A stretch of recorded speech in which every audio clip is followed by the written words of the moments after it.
Joan den ostegunean, Espainiako Auzitegi Konstituzionalak 2016ko udalen legeren aurka ebatzi zuen. Udalei euskara hutsez aritzeko aukera zabaltzen dien araua ezeztatuz. Sententzia hori bereziki kezkagarria eta larria dela iritzita, goizean, agerraldia egin du Euskalgintzaren Kontseiluak Bilbon. Izan ere, ohartarazi duenez, euskararen normalizazio eta biziberritze prozesuari oztopoak jartzen dizkio, eta herritarren eta udalen erabakimena auzitan jartzen ditu. Eta horren defentsan, Araba, Bizkaia eta Gipuzkoako alkateek, udal hautetziek eta Euskalgintzako ordezkariek agerraldia egin dute auzitegi nagusiaren Bilboko egoitzaren aurrean. Eguerdion guztioi, 12ak pasata iritsi da gurean gaur magazinari heltzeko unea. Espainiako Auzitegi Konstituzionalak Araba, Bizkaia eta Gipuzkoako auzitegi nagusiak egindako itun bati erantzunez, joan den astean eman zuen ebazpena. Ezeztatu egin ditu Araba, Bizkaia eta Gipuzkoako udal legearen 6.2 artikulua. Hala euskara eta euskaliztunak mespretzen dituela epai hori salatzeko, protesta egin dute Euskalgintzako eragileek, alkateek eta udal ordezkariek. Kontseiluak adierazi du gainera, epaia oldarraldi judizial zabalago baten parte dela. Hizkuntza gutxituak jomugan dituen olatu erreakzionario batean kokatzen dela. Kezkatzen baititu. Bide batez esan, herritar guztien hizkuntza eskubideak bermatzen dituzten hizkuntza politikak direla atzera bota diren horiek. Ezetsi den udal legearen 6.2 artikuluak berariaz jasotzen baitu berme hori. Finean, euskara eta euskaliztunak mespretxatzen ditu epai honek. Eta euskarak normalizazio eta biziberritze bidean etorkizunera begira dituen desafio handiei aurre egiteko moduko hizkuntza politikak indarrean jartzea eragozten du. Hauteskunde kanpaina betean gara eta posta bidezko botoa eskatzeko azken eguna da gaurkoa. Bada atzokoan Euskal Alderdiek egindako agerraldietan, industriaren prekarizazioarekin eta klima larrialdiarekin amaitzeko irtenbideak proposatu zituzten.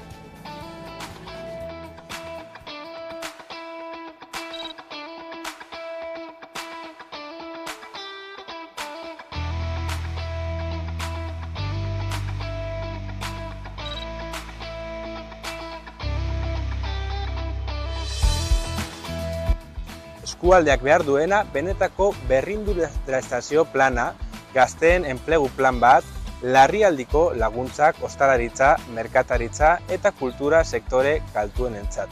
Eta 0 kilometroko produktuen aldeko apustu irmoa, gure saltokiei eta baserritarrei eskualdean bizi ditugun krisi industrial hauek gainditzen laguntzeko.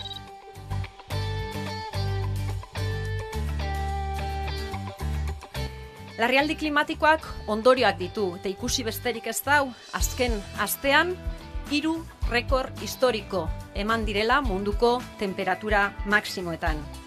Ondorio latzak ditu, gure lurraren berotasun honek, gure ekonomian eta baita ere gure osasunean. Gure bizitza arriskuan jartzen ari gara.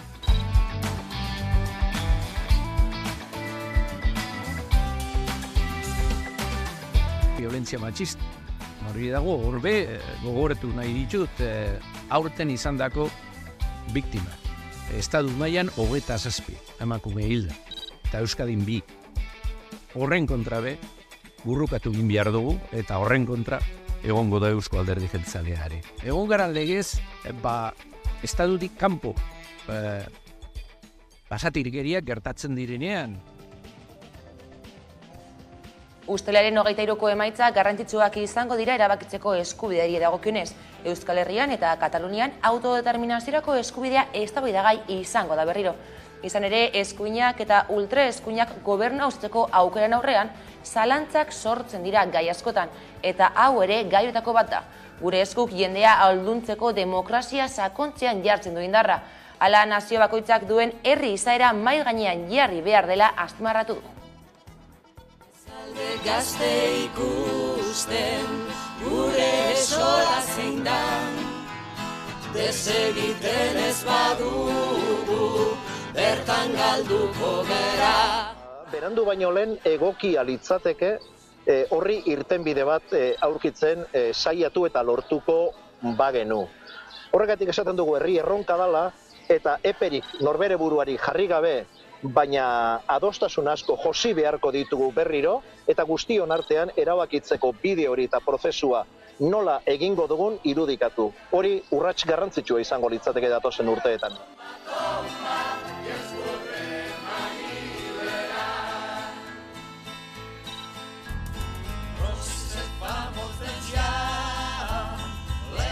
Realitate soziopolitikoa gainontzeko Espainiar estatuan beste puntatakoa da. Gertatu zelako momentu baten gerra zela eta ezabapen demokratikoa.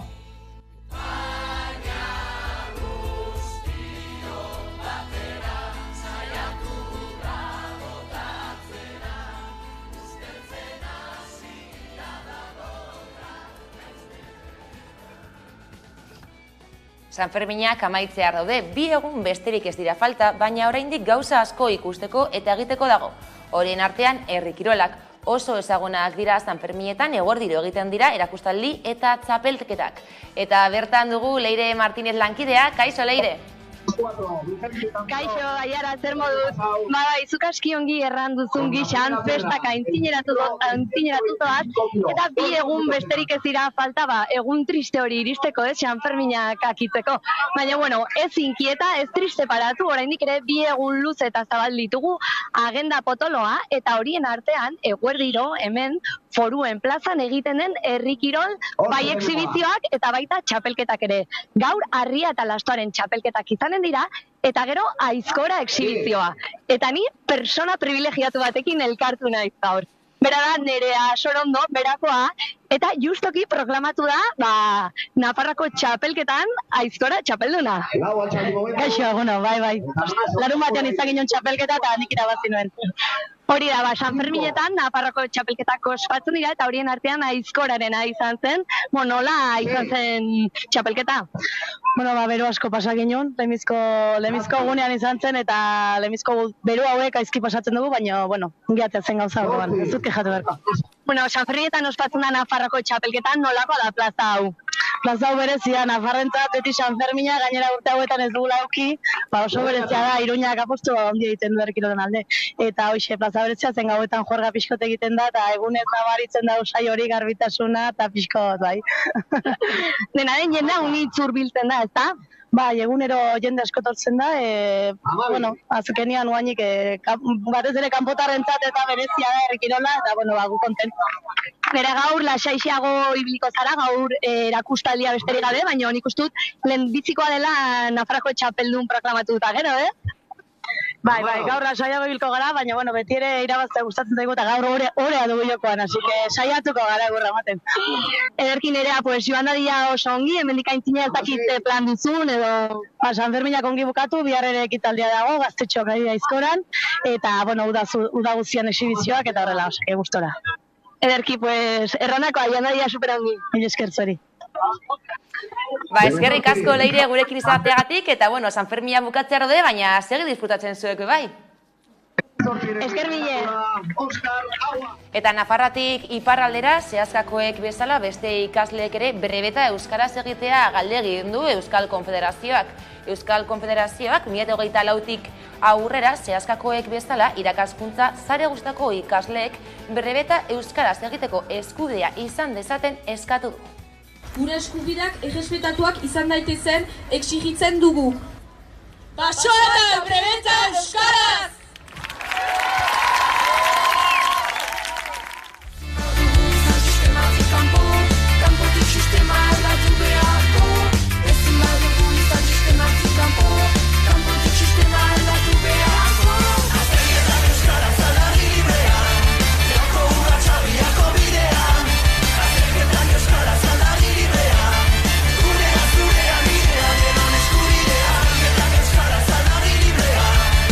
Go!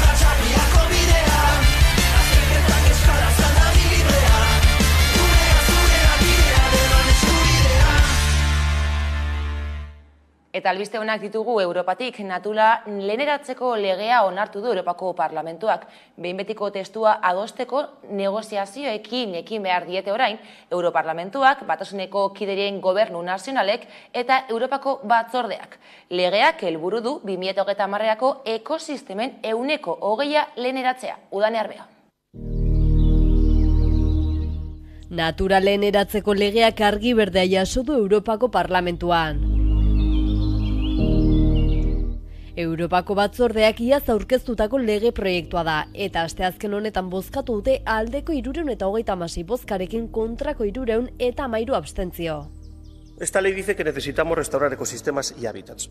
Bruselak ezinbesteko zaiotzen du klima aldaketaren ondorioak arintzeko, eta 2030erako Europar Batasuneko ekosistema kaltetuen 100% leheneratza du helburu.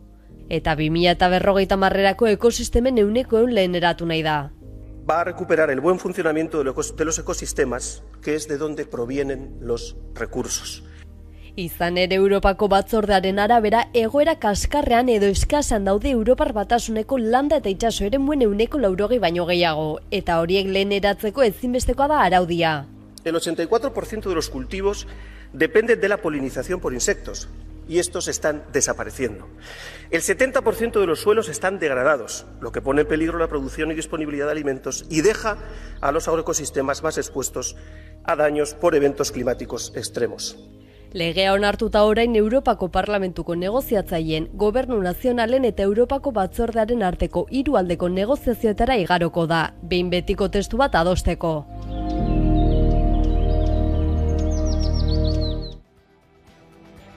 Eta Europatik Gasteizera salto EH Bilduk hauteskundeak irabazi zituen Gasteizen. Hori dela eta alderdi soberanistak erabaki behar du nork edo nortzuek botako duten abuztuaren 4an Txupinazoa. San Migueleko balkoian da Nerea García lankidea. Kaixo, gaur iragarri dute txupineroak nortzuk izango diren, ezta? Kaixo, eguerdion Aiara, bai, hala da, hemen gaude, San Miguel Elizako balkoian eta aipatu duzunez, EH Bilduk iragarri du gaur nortzuek botako duten abuztuaren 4an Txupinazoa, eta hemen izango dira abuztuaren 4an Eider Egaña, Gloriosako atezaina, Victor Laguardia, Deportibo Alaveseko kapitaina, Raúl, eta Aratzko Ralejo, eta Leire Ruiz de Apodaca, Arabako Garraziko ordezkariak. Lasabai plataforma sortu dute Eiotako zinegotzi hoiek Bastidan. Edu Barinaga, Bastidako alkategaiak EH Bildurekin ez zuen sinatu akordioa eta karguari uko egin zion. PPek alkatetza lortzeko zehazki. Daniel Garziak kargua hartu ostean Eiotako zinegotziek adierazi zuten alderdia utzi zutela eta plataforma berria sortzen ari zirela. Zer dakigu plataforma horri buruz, Nerea? Laza bai izendatu dute oposizioko plataforma, ez dute zentsura moziorik aurkeztuko, baina 2027erako hauteskundetan marka independente horrekin lehiatuko dira. Legealdi honetan oposizioan izango dira EH Bildurekin batera, izan ere EAJak zinegotzirik gabe geratu da Bastidan. Aintzane Prieto, Kalain Quintanak eta Jose Manuel Kañok gogor salatu zuten alkatetza PPri errazteko erabakia. Euskadiko buru batzarraren erabakiaren ostean 3 utzi zuten alderdia eta plataforma independentea eratzea adostu zuten. Bastidako EAJako 3 zinegotzi hoiek Lasabai plataforma eratu dute. Izenaren jatorria Bastida eta Agatzagaburadon gaztelaniazko toponimoak dira. Plataforma berriko kideek jakinarazi dute PPko alkate Daniel Garziak akordio bat proposatu diela, nekazaritza zinegotzia eskainiz, baina udal gobernuan sartzeari uko egin diote. Nola nahi ere ez dute zentsura moziorik aurkeztuko eta 2027 arte oposizioan izango dira. Hori bai, hurrengo hauteskundeetan marka independente horrekin lehiatuko dira. Bestalde, Euskal Abenturaren 9. edizioa uztailaren 1ean abiatu zen Bauletik eta aiaren amaiera arte Euskal Herri osoa zerkatuko dute gaztek. Araban ohi bezala Añanatik sartu eta Araiatik aterako da eta gaur gainera Gasteizera iritsiko dira. Bai, eguerdian Mendizorrotzatik sartuko da Gasteizera eta hego ekialdetik inguratuko du Arabako hiriburua. Eraztun berdearen zati bat zeharkatuko dute gazteek eta arratsaldean Salburua parkeko espeziak ezagutuko eta identifikatuko dituzte. Gero gauean Loserran auzoan lo egingo dute.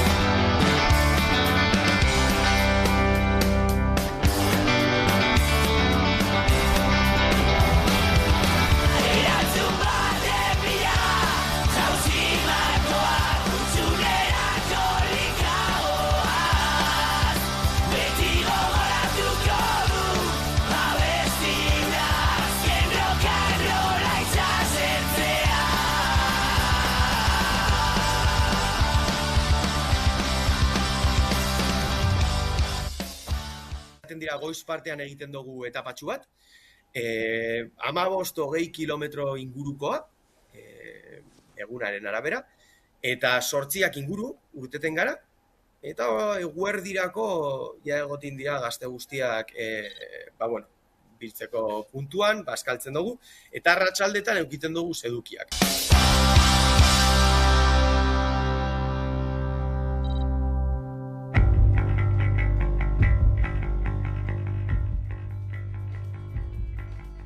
Eta kiroletan, barkatu Nerea, ez zaidala agurtzea. Bueno, Nerea, eskerrik asko gurekin izateagatik. Eskerrik asko zuei, aio. Agur. Eta kiroletan, 3. plazaz plaza txapelketa antolatu du A2 pilota elkarteak. Iazko formatu bera erabiliko da eta maila handiko 16 pilotarik parte hartuko dute gainera.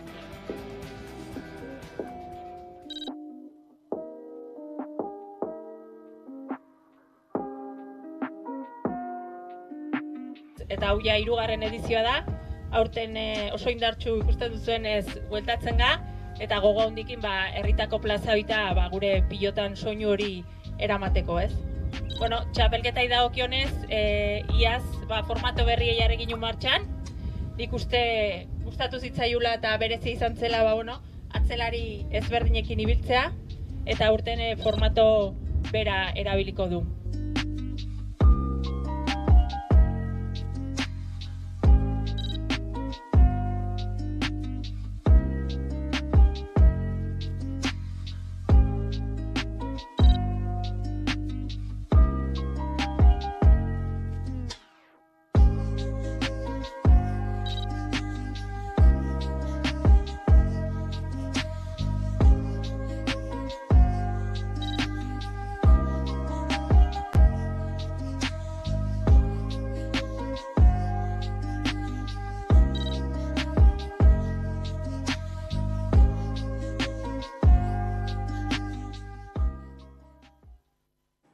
Eta kulturari jauzi, ostegunero legez, hemen Hamaika Telebistan musika zuzenean programaren txanda da gaueko 10:00.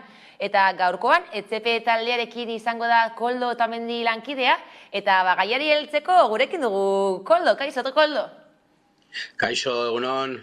Bueno, nondik ibiliko zara gaurko saioaren grabaketan, eta norekin? Gaurko saioa grabatzeko Arrasate aldean egon ginen, Garagartza auzo ederrean, eta bertan ETP taldeko kideekin egin genuen hitzordua, eta gaur gauen ikusteko aukera izango duzue. ETP taldea dugu gaur musika zuzenean beraz, eta musikalki zein litzateke taldearen deskribapenik edo onena? Bueno, azteko eta bain beraiek definitzen dira musika egiten duten lagun kuadrilla bat bezala, musika talde bat baino, ez? ETP taldea musikalki dator musika urbanoa deritzan musika era horretan, hau da trapa eta ritmo beroak biltzen dituen musika estilo horretan, eta askotarikoa da taldeak lantzen dituen doinuak. Baude kantu traperoak esan bezala, teknokantak ere badira diskoan, rockutxo duten kantak ere badira, baina taldearen izaera da pixka bat islatzen duena errealitate hori, ez da disko jartzaile bat dagoatzean, musika jartzen duena mailaren atzekaldetik, eta gero aurrean, 3 abeslari, dena ematen. Urtebete du taldeak gainela, okertzen ez baldin banaiz, eta nola izan da talde honen ibilbidea? Beste talde asko bezala pandemien eman zituzten lehenengo pausoak, hor lokal batean hasi ziren elkartzen eta lehen kantu zirriborroak osatzen, eta gaur egun teknologiak ematen duten banteien bidez, hau da, grabatzeko errestasunak, edozein bere etxean egin dezakela kantu bat, grabatu, editatu eta zintzilikatu sarean, horrela hasi ziren kantuak egiten, eta argitaratu duten Etxepekitz diskoan, gure elkarrizketa egiteko hitzak izan dena, bildu dituzte taldearen lehenengo 10-15 kantuak, ez? Hor biltzen dira Etxepe taldea sortu zenetik gaur egun arte, izan dena, eta hortaz hor ikusi daiteke diskorren barnean taldearen errealitate ezberdinak ere.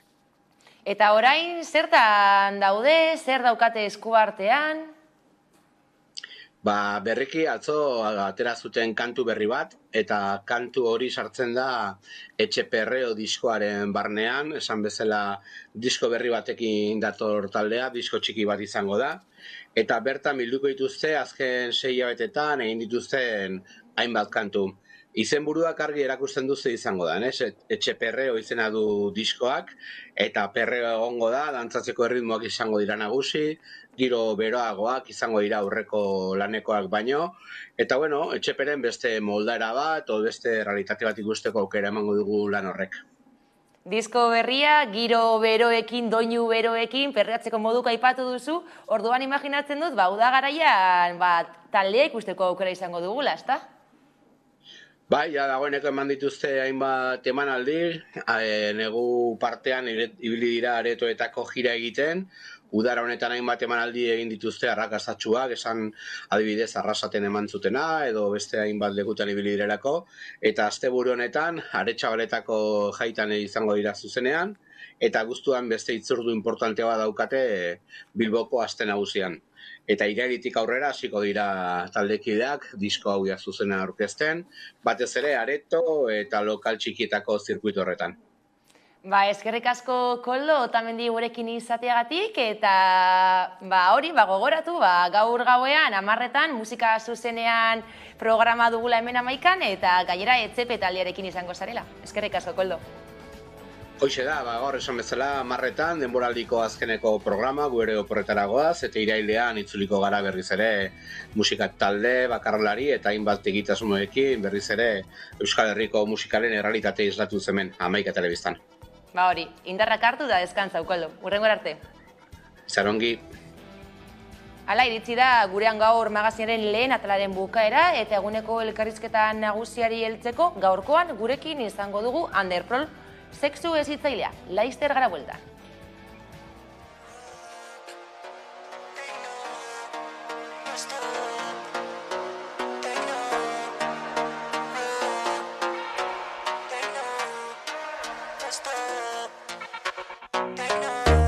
Ni gau bian rock, baina gero beti techno. No stop, no stop, Kastiak beti techno.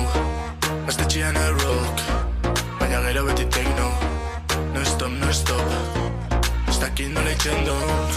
Gaba hau festako dantzan, jokua pasau dauzutan, ezin gageratu bertan, goian eta zulotan. Abestia 5 minututan, taberna guztia dantzan, asteburiko jokoan, mokolotik lotan daksan.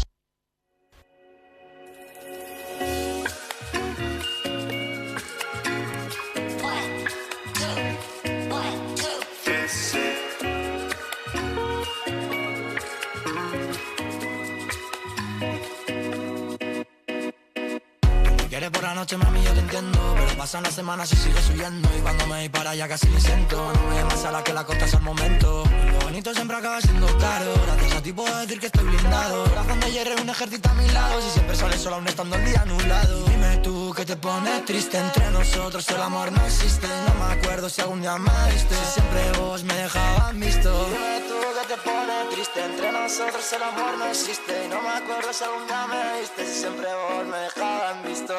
Cuando me dueles, cuando daño el daño. Siento que ha pasado más de un año y que usted sin dudar Etxepen gaude gu, nora zoazu, jezalen parranda, baxeremos kortu, gurekin bilduzu, txiki urragu, eskalos dien inokastona julaiu. Bueno, hemen gaude, geltokin, geltoki proiektua, garaibateko autobus geltoki zaharrean kokaturik dauen proiektu soziala da. Autobus geltoki berria ireki zutenetik 10 urtez itxia egon zen espazio hau, eta duela 5 urte kultur espazio bezala ireki genuen, ekonomia solidarioa eta likadura burujabetzaren espazioa da, edo bozgorailu den kultur espazioa da.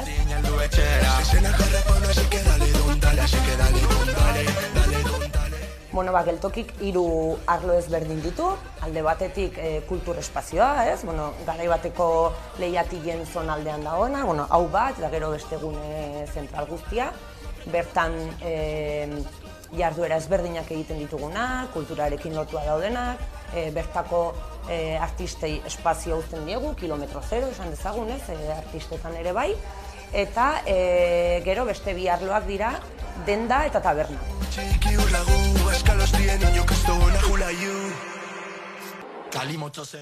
Hau geltokiko denda da, eta garaibateko autobus takiletan dago kokatuta. Bizonaldetan banatuta dago, alde batetik bigarren eskuko arropa eta liburuak, traperos de mausekin egiten dugu lan, eta beste aldetik elikagaiak. Elikagaiak ekologikoak, sasoikoak, bertakoak dira. Hemen erdian baditugu frutak eta barazkiak, sasoikoak, eta takiletan baditugu esnekiak, kontserbak, eztia, kakao eta kafea bidezko berkataritzakoa, eta beste hainbat gauza ere.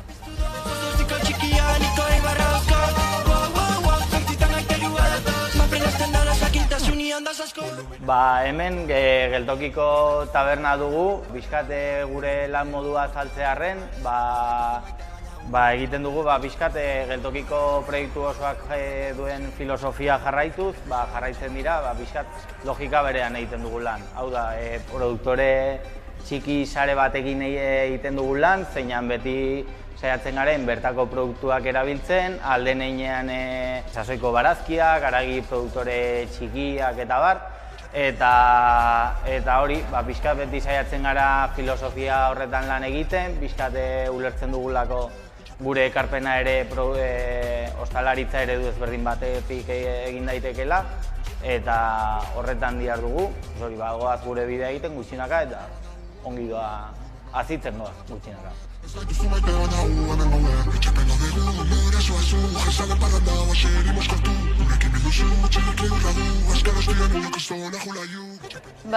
Hemen parte zentrala deitzen dugun honi, jarduera kulturala burutzen dugu batez ere. 3 takila ezberdin hauetan beti izaten dugu erakusgai artista lokal eta amateurren bat. Eta kanpoko partean batez ere burutzen ditugu aktibitate kulturalek eta gastronomikoak. Beti saiatzen gara pixka bat 2 arlo horiek uztartzen. Egiten dugu, alde batetik eszenatokia izaten direla, hilabetean behin kontzertu ezberdinak, beti dira artista lokalak etortzen direnak. Gero ere egiten du gastrosoua eta katak, ekoizletzika ora ditzen dugun horiek, eta beti izaten da, pixka bat ekartzen dugu ekoizle bat, bertako ekoizle bat, eta ekologikoan lan egiten dutenak. Bere produktua ematen dugu dastatzera, eta uztartzen dugu ere kultura aktibitate ezberdinekin hori gastrosouan. Eta azkenean gure helburua ez hainbeste produktua ezagutaraztea, baizik eta atzetik dagoen lan guzti hori. Hortan pixka zentratzen gara, eta bai kulturan. Eta gero, gure aktibitatez aparte ere, irekia dago beti geltoki, Iruñako elkarte eta talde ezberdinei, beraiek ere hemen bere lekua dute, beraien aktibidadeak proposatzeko gure lan hildo horien baitan dauden bitartean.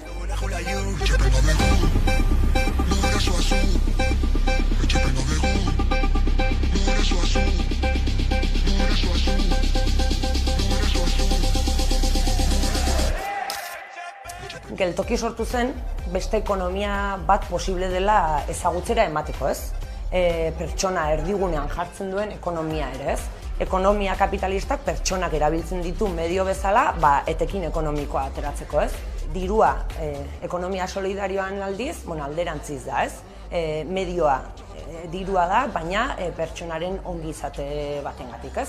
Guretzako oso garrantzitsua da, bertako ekonomia, bertan gelditzea, eta gure bizi lagunak diren, edo gure familikoak diren ekoizle eta herrietako ekoizle horiek eta adibidez, lan baldintza duin batzuk izatea, eta gure bertako langilek ere lan baldintza duinak izatea. Eta pixka bat, sortu zen hori, eskaparate moduan esan dezagun, ekonomia solidarioa ezagutzera emateko, ez? Eta elikadura burujabetza baita ere.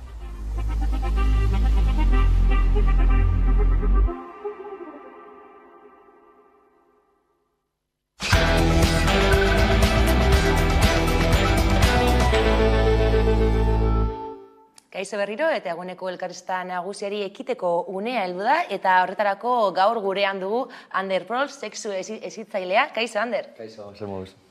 Sexu hezitzailea zara eta guztiok elkarteko kidea baita ez da.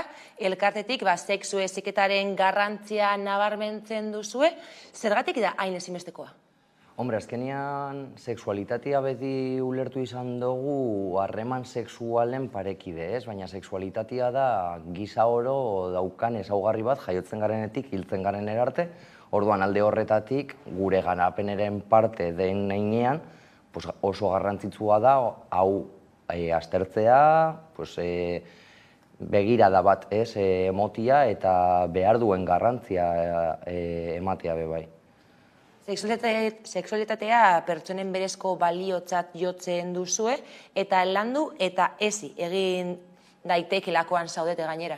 Claro, horretan ari gara. Guk hainbat programa ditugu, helburu ezberdinekin, baina guztiak sexualitatearen barne. Beraz, sexuanistasunaren inguruan diharduten programak eramaten ditugun aurrera, baina baita ere sexu heziketa orokorrekoak, basikuena, lanketa egiten dugu gorputz aldaketen inguruan, identitatearen inguruan, gu nortzuk garen eta deskubritze horretan sortu aldiren arazoen inguruan, orientazioaren inguruan, eta azken finean bebai harreman sexualen inguruan. Baina bebai jotzen dugu aniztasun funtzionala eta beste erabatetako gai sozialak, baina beti sexualitatearen ikuspuntu horretatik. Gainera, sexu heziketa guztiontzat da, ez soilik nerabeentzat. Batzutan uste baita, nerabeentzat edo gazteentzat omen dagoela zuzenduta soilik. Bai, hor bi ardatz nagusia aipatu dituzu ez, egia da beti sexualitatea edo harreman sexualak lotzen ditugula gazteriarekin, baina horrek daka zerikusi handia edertasunaren kanonen inguruan, zer hartzen dugu erakargarri moduan, zer ez, zer da guapo, zer ez den guapo izatia ez. Eta gero bestalde, nabaritzen dugu, oraindik bebai familietan eta helduen munduan, begirada oso harremanei begira daukagula orduan. Egia da gazteriari uzten diegula harreman sexualak izaten edo ematen du nagusiek ezin dituztela harreman sexualak izan, baina gero ezitzerako orduan edo gaia hartzerako orduan, beldur gehien datoz gaztei zuzendutako tailerrekin, oso txikiak direlaren aitzakiarekin edo horrelako gauzekin. Lehen aipatu duzu, ezta? Guztiok elkarteak, tailerrak eta prestakuntzak eskaintzen dituela, zer nolakoak dira? Bai, normalean eskaintzen ditugun tailerrak, programa ezberdinak eraman ditugun aurrean, orduan normalean sartzen gara ikastetxeetan, batez ere gure lan esparrua izaten da Bizkaia, baina Gipuzkoan bebai lan egiten dugu pizkatxo bat, eta eragile oso ezberdinekin, ez bakarrik hezkuntza arloko eragileekin, baizik eta beste mota batzuetako kolektibo edo eragileekin egiten dugu sexu heziketa. Gainera, sexualitatea bizi izateko, sentitzeko eta adierazteko orotariko moduak daude. Eta horregatik, zuek jorratzen duzu, zerbitzu, proiektu eta jarduera bakoitza egiten duzuena, arreta handiz eskaintzen duzu, ez? Hori da, saiatzen gara beti ere espezifikoak izaten. Klaro, gu gure programak diseinatuta ditugu, baina gero pentsa ez dakigu zentro bakoitzean, oraindik sexu heziketa hezkuntza mailan dago bigarren plano batian. Edo ikastetzea, edo irakasle bat, edo gela bat eskatzen digu, edo bestela dago guztiz transversalitate edo deritzogun transversali horretan kokatuta. Horrek zer bermatzen du? Batzuetan garela paraikaidista batzuk, orduan ailegatzen gara zentro batera paraikaidisten moduan, batean gure kurtsoa edo gure txapa sartzen dugu eta listo, orduan, nahiz eta gu programa diseinatuta ditugun, bai saiatzen garela gero epe labur horretan, paraikaidista garen momentu horretan, adaptatzen pizkatzo bat, gelaren bereizitasunetara. Aipatu berri duzu, ezta? Eskola eta institutuetan prestakuntzak edo ikastaroak ematen dituzuela, baina egia da batzutan gabeziak daudela, ez? Nahikoa da saio batekin, bi saiorekin, agian ikastaroen iraupena, maiztasuna, gaiak, ez dakit? Bai, esan bezala, gu oso programa ezberdinak eskaintzen ditugu. Badaude ikastetxe batzu bakarri deitzen digutela bi saiotxo emoteko, 2 ordukoak imaginau, guztira 4 ordu. Klaro, zuk imaginau sexualitatea bezalako gai potolo batekin norarte ailegatzen gara 4 ordukin. Eta oso argi ikusten dugu sexualitatean ezitzea bere emaitzak ematen dituela. Adibidez, udaletxe batzuekin ditugu plan integralak eta sartzen gara sexu heziketa emotera 5. eleatzetik batxira arte. Zer bermatzen du horrek?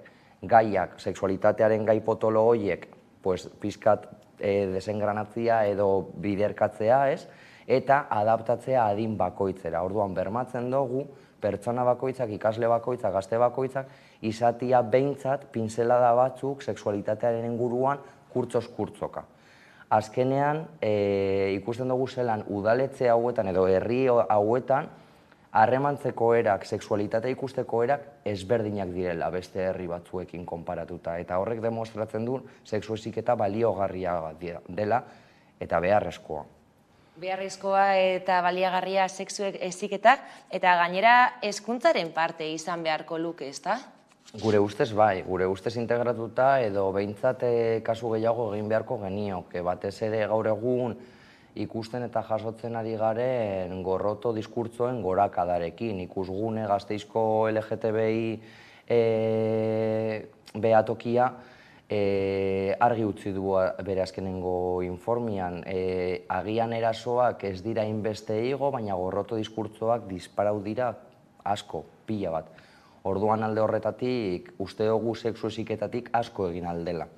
Ez bakarrik sexu heziketatik, baina bai soluzio posible bat izan daitekela. Etapa guztietako ikasle eta irakasleak trebatzen dituzue, zeintzuk dira orokorrean edo lantzen dituzuen gaiak?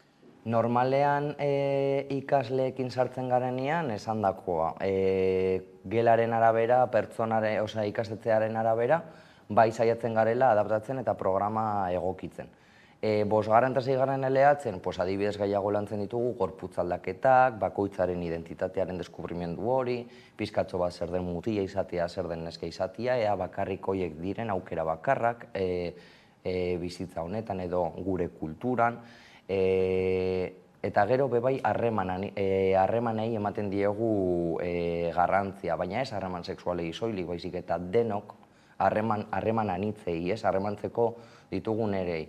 Gero ja institutoan gehiago sartzen dugu genero perspektiba eta aniztasunaren perspektiba.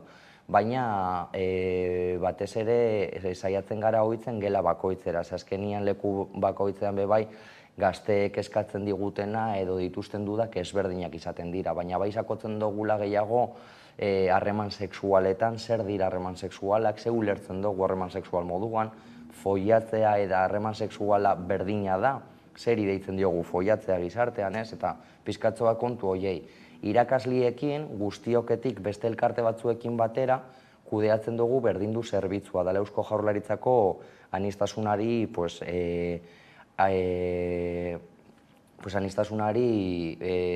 erantzun bat emoteko zerbitzua. Orduan, irakasleekin batez ere egiten duguna da aniztasunaren inguruko tailerrak.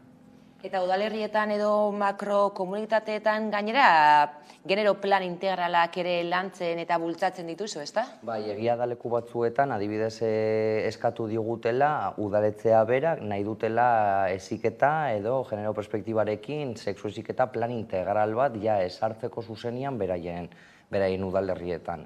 Orduan hori bebai oso positibotzate hartzen dugu. Gainera, begirada kritikoa sustatzen duzue, sexualitatea naiz generoa berriz planteatzea eta definitzea laguntzen duten ikuspuntuak edo aztertuz. Bai, beti zaitzen gara perspektiba ezberdinak eta batez ere guztio sortu zen LGTBI, aniztasunari begirada bat emoteko elkarte bezala eta hau txertatzeko hezkuntzatik, pizkatxo bat. Orduan uste dugu garrantzitsua dela perspektiba guztia kontuan izatia eta batez ere kalean, egunero, borrokan eta aurrera egiten dituzten kolektibo hauek eta zaurgarriagoak diren kolektibo hauei entzun behar diegu, beraiek bebai klabe asko ematen dizkigute lanketak egiteko orduan eta bizipen eta errealitate batzuk ulertzeko moduan. Aipatu dugu, hezkuntzan bai ikastoletan edo DBH-en, baina baita udaletan plan integralak egiten dituzuela, baina horrez gain emakume elkartei, familiei eta hainbat kolektiboei ere prestakuntza eta ikastaro horiek egiten dizkiezu, ezta? Bai, adibidez gurasoekin, guraso formakuntzak daude sartuta berdin du zerbitzu horren barruan, orduan askotan baitokatzen zaigula guraso formakuntzak egitea. Nahi eta gogoa badago guraso batzuen partetik eta hori eskertzekoa da, baina egia da oraindik beldur asko dituztela familiak gaia eta jarraitzen dela tabu izaten. Orain dela gutxi argitaratu zen informe bat, esaten zuena Estatu Espainoleko gaztien artean harreman sexual gehitziago zituztela, baina gehiago hitz egiten zela gaiaren inguruan, ez? Eta da pizkatxo bat helduagoa den generazio horiei gertatzen zitzaion kontrakoa. Sexualitatea zen oso tabu, baina denok ematen zuen mantendu behar genituela harreman sexualak derrigorrez, ez? Ze helburua zein zen ugalketa. Orain garrantzi handiagoa ematen diogu plazerrari. Baina plazerrari garrantzia emotea bebai ez du esan nahi denbora guztian egon behar garela plazer sexuala bizitzen, baizik eta askatasuna hitz egiten baldin badugu, da bakoitzaren askatasuna erabakitzeko zein da berak harremandu nahi duen era, norekin, zeinekin, ze eratan, eta bera mundu honetan nor den edo nola definitzen den daukan askatasuna, sexualitateari begira. Bestalde, dimentsio afektibo sexuala funtsezkoa da giza garapenean, eta adibidez, gustora izeneko proiektua duzue baita guztiok elkartean, eta azken batean da, aniztazion funtzionala duten pertsonei zuzenduta dagoen proiektu bat, ezta? Bai, elkarte barruan ardatzetako bat gustora da, batez ere aniztasun funtzionala eta sexualitateari bideratzen dioguna, eta oso lan interesgarriak ateratzen zaizkigu alde horretatik. Aniztasun funtzionalarekin bizi diren pertsonen sexualitatea beti egon da alde batean izkutuan, eta lehen estetika hitz egiten genuela, eta gorputz diren desiragarri zeintzuk ez, beti egon da infantilizazio moduko bat pertsona hauen gainean, eta gu saiatzen gara denon sexualitatea eta denon sexu askatasuna bermatzen, eta hor bai sartzen dira aniztasun funtzionala dakaten pertsonak edo bizi diren pertsonak. Eta eurekin hitz egin baina familiakoekin hitz egiten duzu, askotan aipatu duzunez, ez?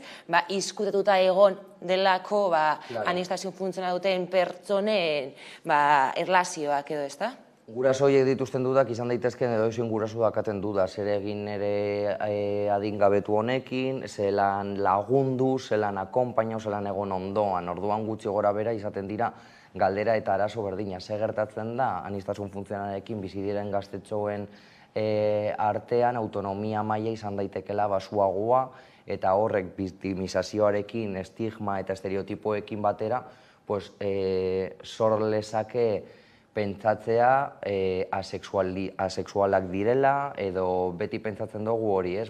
Pertsona hauek hemen daude, bai, bizitzea pozik, baina hori infantilizazio horretatik dator.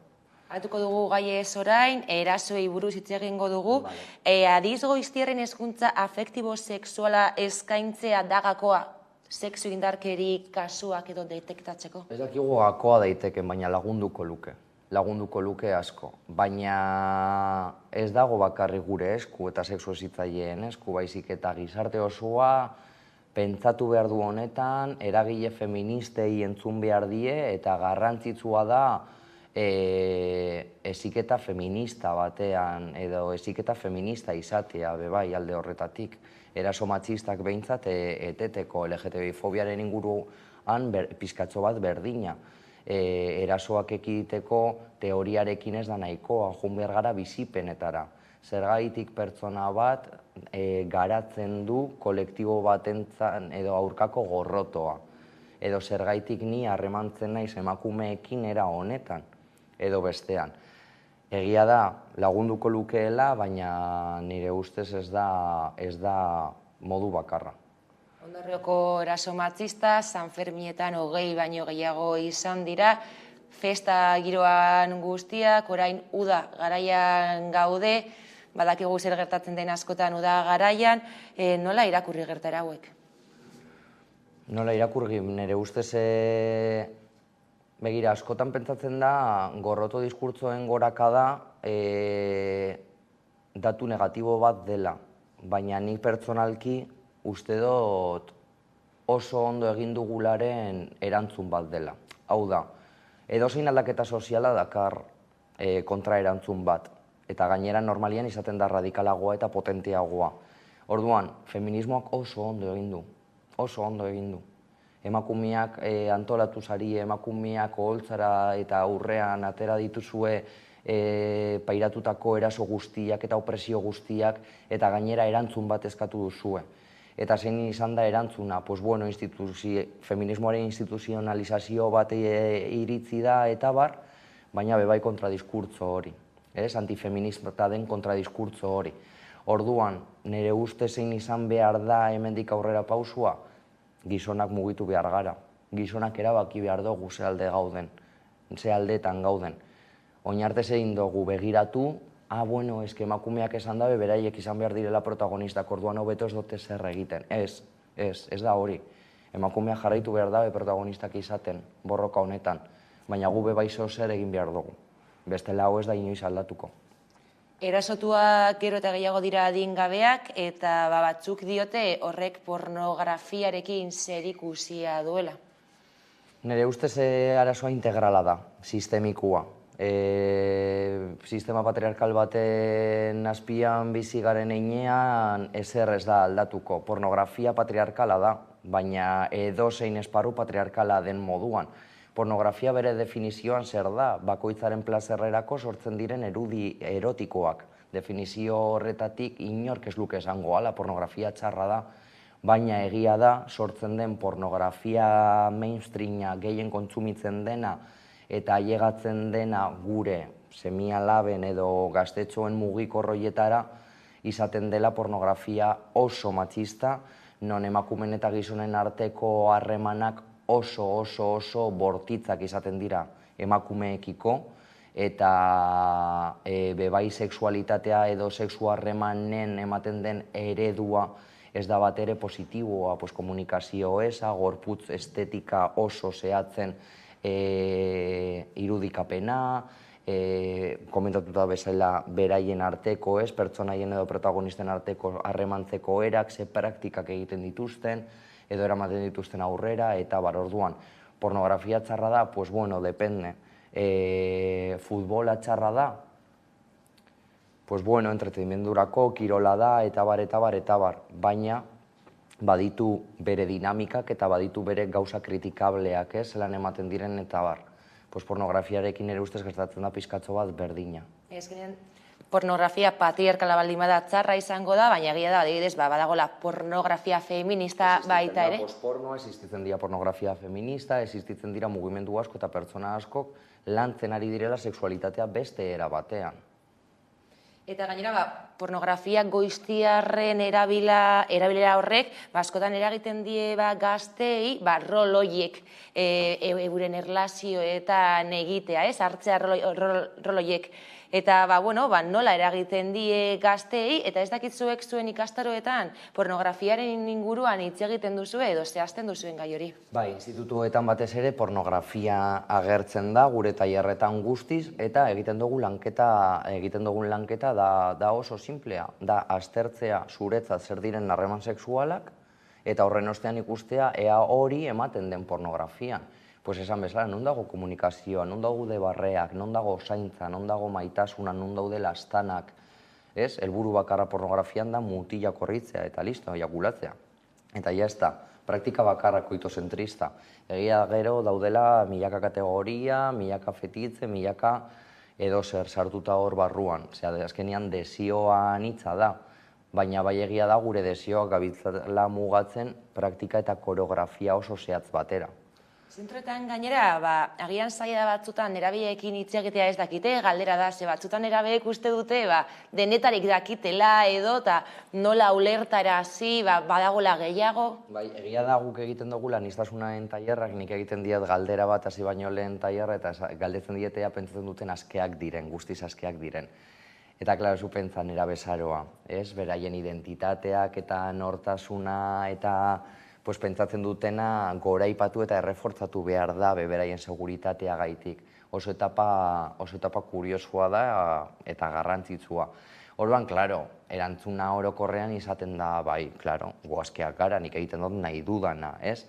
Orduan, batean egiten dugu dinamika bat, nik esaten diet begiak izteko eta kontatzen diet historio neutro bat, non bi pertsonai neutro, nik ez dut generorik aipatzen ez da ezaugarririk, txosna batian elkartzen dira eta amaitzen dute leku batian harreman sexual bat izaten. Orduan, begiak irekitzerakoan ateratzen ditut estadistikak eta esaten diet. Bale, zuetatik nor pentsatu du lehenengoa zela mutia eta bigarrena neska, edo zirela heterosexualak. Nor pentsatu du beltzak zirela, nor pentsatu du aniztasun funtzionalekin bizi direla, transak direla. Eta horrelako galdera asko. Eta zenbakiak estadistikak dira oso argiak, beti agertzen dira 0tik, pues jo que sea 10-tik 0, 10-tik 3, 10-tik tal. Eta orduan galdetzen dira, askeak izateko, zelako berdin pentsatzen dugun danok, ez? Eta orduan bai saiatzen garela beraien irudikapena eta pentsamendu kritikoa bebai garatzea. Azkenean oso garrantzitsua da, ez saltzea. Asko, gorroto diskurtso horiek, aurkitzen ditugunak edo gorakada hori, ez dator nerabe bate bat-batean okurritzen zaiolako. Hori ikasi du, nunbaiten irakurri du, la ley de solo sí es una mierda, edo horrelako gauzak, ez? Orduan botatzen dizute edo, ya no hay libertad de expresión. Hori badakigun undik datorren. Badakigun entzun dugun hori. Eta batian dago gure geletan, gure auletan. Orduan, ikusi beharko dugu ez, edo esitu beharko dugu, mezu horiek etxeetan agertzen direnean, agian komentarioaren bat egin behar dugu. Edo agian horrelako gauzak ikusten ditugunean, zehozer ez hitz egin behar dugu gure seme alabekin. Ez da bakarrik, eukiko dute sexu heziketa tailerra, lau ordutzo aurten eta listo. Ez da nahikoa, horregaitik dinot arazoa handiagoa dela. Sexu heziketarekin, sexu heziketa integral bat lagunduko lukeela, guztiz. Baina nire ustez ez da erantzun bakarra. Gorroto delituak aipatu dituzu, pertsona guztien sexu eskubidea eta askatasuna defendatzen du guztiok elkarteak, eta bereziki gainera LGTBI kolektiboarena, ez da? Hori da, bai, saiatzen gara, esan bezala, bere hasieratik saiatu da LGTBI kolektiboari erantzun bat emoten, edo behintzat perspektiba hau ez, aniztasunaren perspektiba esartzen geletan. Horregaitik lortu genuen berdindu zerbitzua beste elkarte batzuekin aurrera eramatea. Eta alde horretatik bebai batzutan saiatzen gara beste programa ditugu bebai aniztasunaren inguruan. Eta LGTBI legea aldarrikatzen duzue, zergatik uste duzue hain beharrezkoa dela LGTBI lege hori? Bueno, egia da oraindik ez 2011an onartu zela gutxi gora bera translege Euskal Herrian eta aurrera pauso oso handia izan zen, adibidez oraintze onartu dela Estatu Espainolean translegea, hain polemiko izan den translegea, komunitate autonomo erkidegoetan ja pila bat onartuta zegoazela eta ez dugu inoiz arazorik euki edo komentatzen zituzten arazo guzti horiek, baina bai egia da LGTBI lege integral bat lagunduko lukeela kontabilizatzen zenbat eraso dauzen adibidez Euskal Herrian erantzun emon eraso hauei eta diseinatzen politika publiko eta integralak benetan efektiboak gorroto honi guztiari aurre egin ahal izateko. Eta bukatzeko, Ander, hauteskundeen atarian gaude, ez dakigu ze gertatuko den, gorroto delituak aipatu ditugu, erasoak baita ere, nola eragin aldigute hauteskunde hauek? Pues hombre, ikusi dugu zelako partiduak orkesten dira eta zein da bakoitzaren programa, ez? Ez da sekretu bat, daudela partidu batzuk, gorroto diskurtso horiek aurrera ematen dituztela eta gainera ari direla debate batzuk edo eztabaida batzuk irekitzen orain dela urteak superatuta zegoazela, ez? Eta gizartearen irudikapenian ja astuta zegoazela debate horiek. Berriro horiek irekitzea ez da bat ere positiboa. Nere ustez, boska garrantzitsua izan daiteke, baina askoz garrantzitsua iruditzen zait kaleetan, auzoetan, herrietan antolatzea, batzea, hitz egitea gure artean, eta denok argi salatzea hau ez dela zilegizkoa, eta hau ez dela benetako askatasuna.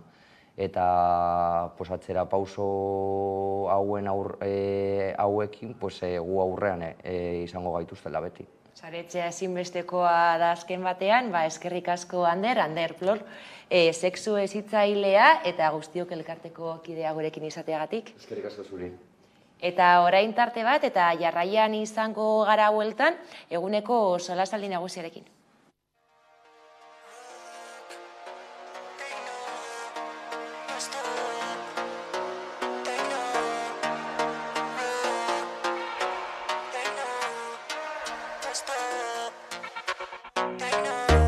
Ni gauian edo rock, baina gero beti techno. No stop, gaztiak beti techno. Gaztetxean edo rock, baina gero beti techno. No stop, ez dakit nola itxendon. Gaba hau festako dantzan, jokua pasau dauzutan. Ezin gageratuen bertan, gogoian eta zulotan. Abestia 5 minututan, taberna guztia dantzan. Azte buriko jokoan, kolotik lotan daksan.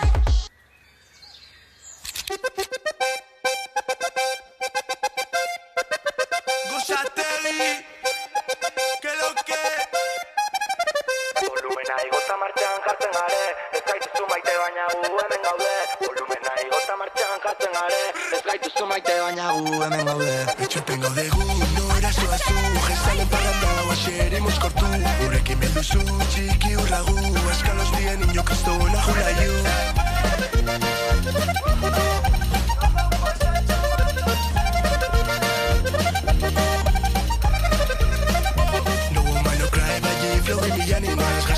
Baina buruz hau erruari ja Minita txekeatzen da berri joseatzen Enaz jazten karuna zure posa marrazten Zuten su versión hoy nace el más cabrón Esto zu lertzen así que hor kompon Txikitatik batera petardoekin kalera Jaixak hasi eta gu ezin heldu etxera Zezenak harrapana así que dale don dale Así que dale don dale, dale don dale Y egun hau itzarri tragos en el jaizal Así que dale don dale, dale eli don dale Wow, wow, wow, zaziria pestido Zuziko txikianiko ibarrauzko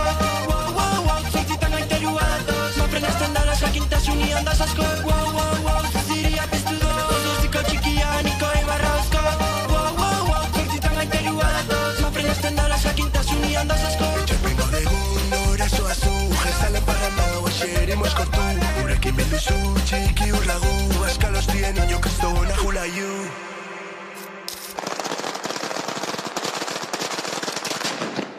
Kalimotxo cerveza buruan puti vuelta Etxetik eteneta etzinator de vuelta Zerruan atazko gainetik txiri vuelta Elitan ibarra eskalokartza zaueteta Entzuten su versión hoy nace el más cabrón Ez dozu lertzen así que hor kompon Txikitatik batera petardoekin kalera Jaixak hasi eta gu ezin heldu etxera Zezenak harrapana así que dale don dale Así que dale don dale, dale don dale Y egun hau itzarri tragos en el jaizal Así que dale don dale, dale eli don dale Wow, wow, wow, zaziria piztu txikianiko ibarrauzko Wow, wow, wow, zortzitan gaiterua datoz Mafrenazten dara jakintasuni handaz asko Wow, wow, wow, zaziria piztu Zuziko txikianiko ibarrauzko Wow, wow, wow, zortzitan gaiterua datoz Mafrenazten dara jakintasuni handaz asko Volumena igota martxan jartzen gare Ez gaituzu maite baina gu hemen gaude Volumena igota martxan jartzen gare Ez gaituzu maite baina gu hemen gaude Etxepen gaudegu, norazoa zu Jezalen parranda guaxerimos kortu Gurekin belduzu txiki urragu Askalos dien niño kristona julaiu Etxepen gaudegu, norazoa zu Etxepen gaudegu, norazoa zu Norazoa zu, norazoa zu Etxepen gaudegu Norazoa zu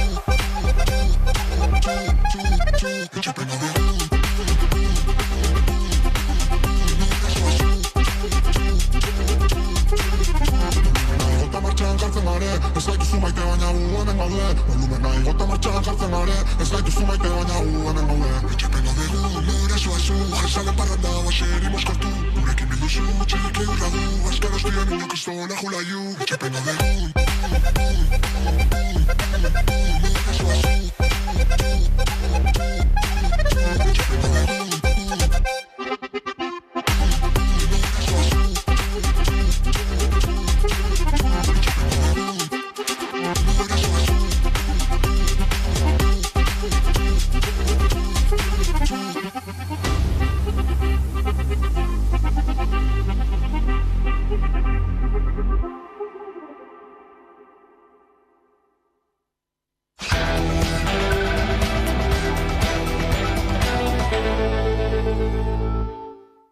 Kaixo berriro, ordu batak dira eta iritsi da eguneko solasaldiari tartea irekitzeko unea eta horretarako gaurkoan gurekin ditugu Arantza Gutierrez eta Miguel Aizpuru. Eguerdion bioi? Eguerdion. Bueno, leheneko eta behin, Euskalgintzaren Kontseiluak gaurkoan agerraldia egin du Bilbon, izan ere, Araba, Bizkaia eta Gipuzkoako alkateen Euskalgintzaren agerraldia egin dute bertan eta goizeko 11etan izan da. Eta, besteak beste salatu dute, ez? Auzitegi konstituzionalearen ebazpen hori jarriko dugu bideo bat eta jarraian helduko diogu gaiari.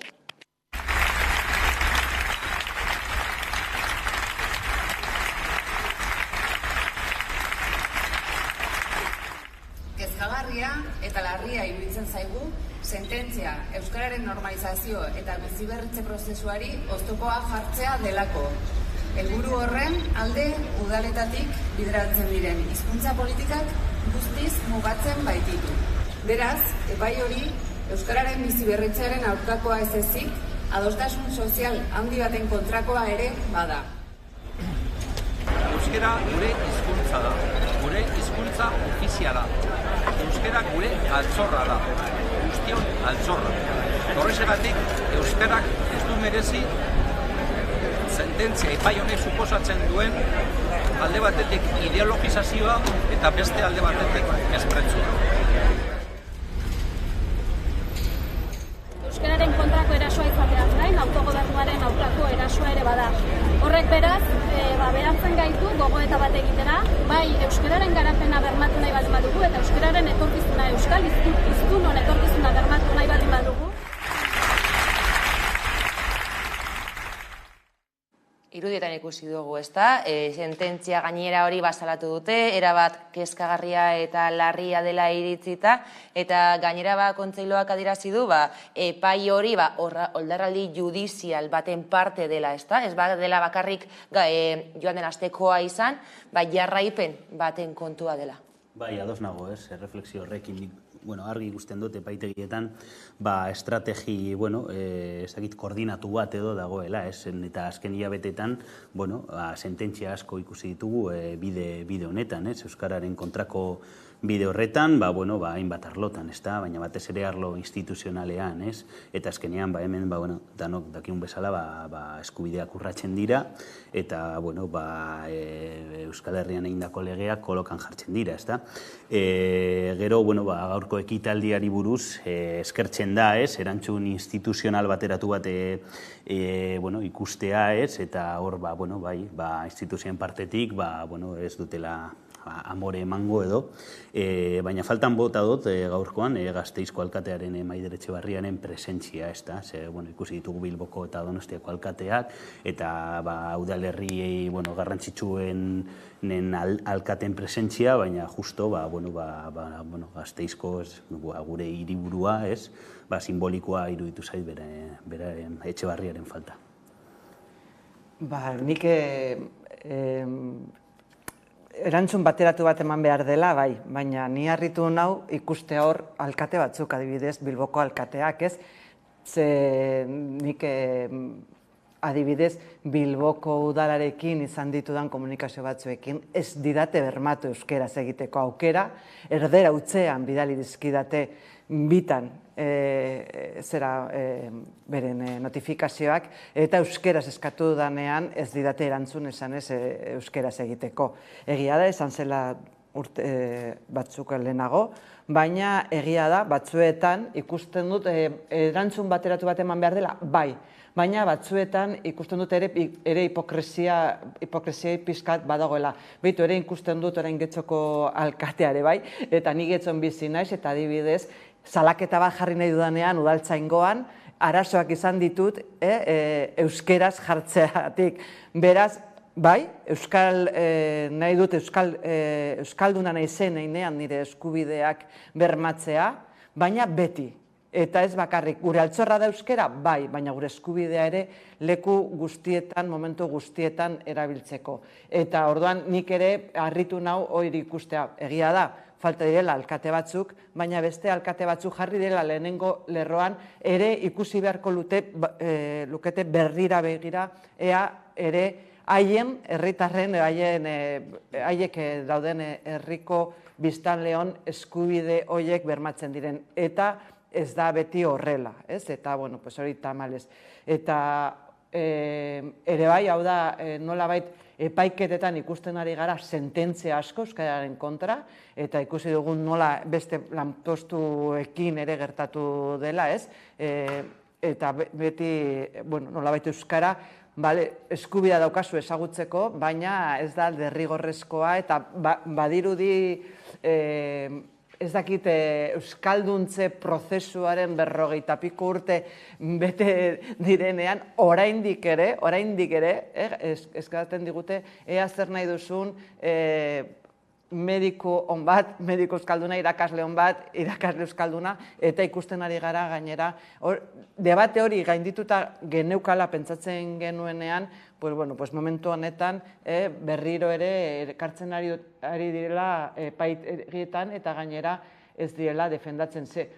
Izan behar zela leku instituzio guztietan, guztietan, euskaldun moduan hartatuta izateko euskaraz.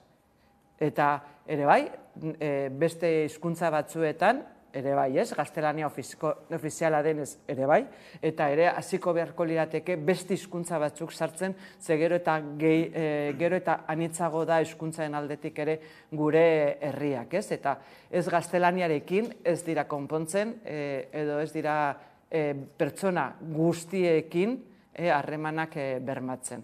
Argi dago, euskaraz egiteko eskubide hori bermatu behar digutela, baina askotan bai ikusten da, adibidez, instituzioetan jartzen dutela kartelak edo hemen euskeraz, eta gero jotzen duzunean euskara egitera, eurek gazteleraz egiten duten. Orduan bai kartelak jarri, baina gero egunerokoan bestelako kontua gertatzen dira. Claro, hori ezin da izan horrela, ez da, Arantxak ondo esan du, egia da, 50 pik urte pasa dira, eta oraindik ere ez daukagu bermatuta atentzio hori, euskaraz, eta egia da, administrazio askotan, dirudi esaten dutela, hori bermatuta dagoela, baina, claro, praktikan zu juten zara, ezagit, ventanilla batera, eta beti lehenengo aukera, funtzionarian aukera, gaztelania da, eta askotan, saiatzen zara euskaraz eitzen, eta ez da, eta erantzuna gaztelania ez da, egia da, eta oso kontu zibili behar dira instituzioetan, administrazioetan, horrekin nik esango nuke, birpentsatu behar direla politikak, eta, diru gehiago inbertitu behar da, hizkuntz politikan, egin beharko da, ez da. Eta gero ikusten dodana da, atxera pausu handi baten arriskua, ez da. Orain ikusi dugu tribunalen partez, baina ikusi beharko dugu zertatzen da Espainiar estatuan 23an, eta zenolako gobernua ikusten dugu Moncloan urrengo legealdian, zen, eta atxera pausu horiek asko izugarriak izan aldira PP eta Voxen gobernu batekin adibidez, ezta? Orduan esango nuke, hori gertatzen bada garai nahiko kaskarrak etorriko direla, eskubide linguistikoen arloan. PSOEk Elkarrekin Podemoseko gobernu batekin horrelako epaiak jaso baldin baditugu, ezin dugu, ez da, imaginatu zer gerta daitekeen. Baina epaiak dira, nolabait da potere judiziala. Behar bada, potere judizialean ez da egon, ez? Hori ez, eta esan dugu, adibidez, hor Podemoseko pertsona batzuk ere ez daude, ez da PSren ordezkariak, ez? Eta ere ikusi dugu, egon beharko ziren, ez? Euskara guztion, eskubidea eta guztion altxorra baldin bada, hori ere badela. Eta gero, batzuetan ere esaten dugu, nik ez nuke esango, PS Podemosen gobernu batekin bermatuta egongo direla euskara bizitzeko eskubide hori, hizkuntza eskubideak, tamalez ikusi dugu ez dela horrela izan, eta ez dagoela bermatuta, ez? Eta gainera administrazioan lan egiten dugunok askotan ikusten dugun nola lehenengo testuak izaten dira gaztelaniaz eta horretik gero itzultzen direla euskerara. Bai eskaintzen dira kanpora begira edo izan behar dela, legez horrela izan behar delako egiten dela hori euskeraz egiten direla, baina lehenengoan funtzionatzen dela erderaz, ez? Eta hori ikusten dugu adibidez ere unibertsitatean euskaldunak, nolabait demu euskalduna izan daitekena, askotan ere gertatzen zaigu euskeraz jasotzen ditugula gauza batzuk, baina nola lan tresna izaten dela gaztelania. Eta, bueno, bagarela askotan pertsonak hori bultzatzen dugunak, ez? Eta, bueno, nola ez direla bermatzen, beste karreretan, gradu batzuetan, badaudela, esaten zute, oinarrizko edo ikasgai guztia dela euskeraz, baina gero hautazkoak daudenean, batzuetan ez dagoela, eta gainera horretan ere ikusten da, inglesaren eraginez ere ikusten da involuzio bat, euskal hizkuntzan eskubideen inguruan, eta ikusten nahi gara ere hizkuntza legean nola, hirugarren hizkuntza inglesa oso garrantzitsua izan da, eta gainera nik esango nuke euskaldun gehieno garela 3 eledunak edo 4 eledunak gutxienez, gehienak bagarela ez da bakarrik euskeraz egiten dugula, badakizkigu beste hizkuntza batzuk behartuta, eta oso importantea dela beste batzuk ikastea, baina bermatu behar dela, eta gainera etortzen diren pertsonak gurera bizitzera ere, hartu aldutela gaztelania. Ze batzuetan ere, ez da euskara, ze batzuetan bakarrik bermatzen zaiela gaztelania ere etortzen diren herritar berriei. Bai, egia da ez, horrekin ingelesaren indar horrekin, nik uste dute erronkasko dauzela esen, eta gero eta mundu globalago batean bizi gara, teknologia berriekin, sare sozialekin, berdin zait mugikorrekin, edota Netflixa ikusten, eta mundu horretan, euskarak ez dakit leku bat egiteko edo gero eta komplikatuagoa da, eta horregatik, nik esango nuke administrazio eta instituzioen partetik indartu behar direla hizkuntz politikak, eta mundu guztiak ikusten du Netflixa, adibidez, Netflixan egon behar da bermatuta euskara kopuru bat, edo gutxienez subtituloak euskaraz, ez dakit, ekoiztin diren serie eta filmetan, edo eta sare sozialetan ere, egia da oso zaila dela hor konpetitzea, zen eta bi hizkuntz oso indartsu dauz, gaztelania, frantsesa eta ingelera bebainoski, eta horrekin mundu horretan sartzea zaila da, baina saiatu behar gara, zen eta bestela, gero eta aldeku txikiagoa edo eukiko du euskarak. Beste gai bati helduko diogu orain, Save the Children erakundeko Espainiako presidente berria da Pilar Caltzada, eta gainera berak ondo ezagutzen du erakundea, patronatuko kide eta azken 3 urteetan presidente ordea izan delako, eta gaiari heltzeko pantailaren beste aldean dugu Pilar Caltzada. Kaixo, Pilar? Kaixo, eguerdion. Save the Children erakundeko presidente berria zara, nola heldu diozu ardurari? Ilusia handiarekin, hori lehen da bizi, ardura handiarekin ere bai, eta, une honetan, honek esan nahi duen guztiaz apurka-apurka jabetzen, ezta? Aipatu duzun bezala erakundea aspalditxotik ezagutzen nuen, aginte organoetan nolabait esatearren urte batzuk egin ditut, 7 urte edo, baina, ardura maila desberdinetan, hasieran bertan Euskal Herrian egiten dugun lanaren gaineko ardurarekin, gero azken 3 urte hauetan lehendakari orde ere izan naiz, eta oraintxe tokatu da, beste jauzi txiki bat egiteko unea. Presidente berria orduan eta zeintzuk izango dira hemendik aurrera lehentasunik garrantzitsuenak? Lehentasunak finkatuta ditu gure erakundeak, helburu oso argi batzuk ditugu epealdi honetarako, nire agintaldia, nolabait esatearren, hitzak ez dira zehatzenak, baina tira ulertzen da. Nire aldi edo presidentzialdia 3 urtekoa izango da, eta tarte honetan gure buruari jarri dizkiegun helburuak eta lehentasunak dira gure erakundearen jarduteko ardatz nagusi horiek. Lehendabizi, bertan egiten dugun lanean aldaketa positibo eta iraunkorrak sortu nahi ditugu, aurren eskubideen defentsan aparteko eragina izan dezaketen esparruetan. egiten ari gara, haur pobreziaz, hitz egiten ari gara, bestelako eskubideen urraketaz, baina bereiziki orokorrean hitz egiten ari gara haur zaurgarrien egoeran dauden oinarrizko, gabeziez. Hortan, guk zuzenean lan egiten dugu, lan asistentziala egiten dugu, baina lan asistentzial horrek helburu bat dauka. Aldaketa horiek proposatu ahal izateko evidentzia jasotzea eta gure intzidentzia lana egitea, aurren eskubideen defentsan eta aurren bizi baldintzetan zerresana eta zerregina duten erakunde eta eragile guztiekin. Hori alde batetik eta gero bestetik kontuan hartu behar da nazioarteko erakunde bat garela, 120 bat edo lan egiten du. Bertan ere ziki aur zaurgarrienekin egiten dugu lan eta bai emergentzia zein lankidetzarako proiektuetan lan egiten dugu eta hori ere zoritxarrez mundua dagoen egoeran egonda lehentasuna izango da dudari gabe. Eta azken batean, oraindik ere asko gelditzen da aurren eskubideen defentsan, ez da? Asko. Ez dakit benetan ohartzen ote garen, aurren eskubideen defentsa esaten dugunean zer esaten ari garen, ez da? Izan ere, aurrak gure gizarteetan bigarren mailako herritarrak dira. Adinez txikiak dira eta adina dela medio diskriminatuen dagoen populazioaren segmentua da, ez da? Ikusi ere, ez ditugu ikusten ezpada, guk aldez aurretik aurra izatea zer den edo uste dugun horretan. Oso nekez ikusten ditugu sufritzen ari diren aurrak. Aur pobretzian murgilduta dauden aurroiek ikusi ere ez ditugu egiten. Ez dakigu edo jakinda ere ez daude gure kezka sozialen, justizia sozialeko kezken artean. Ez ditugu ikusten esate baterako violentzia sexuala pairatzen duten aurrak.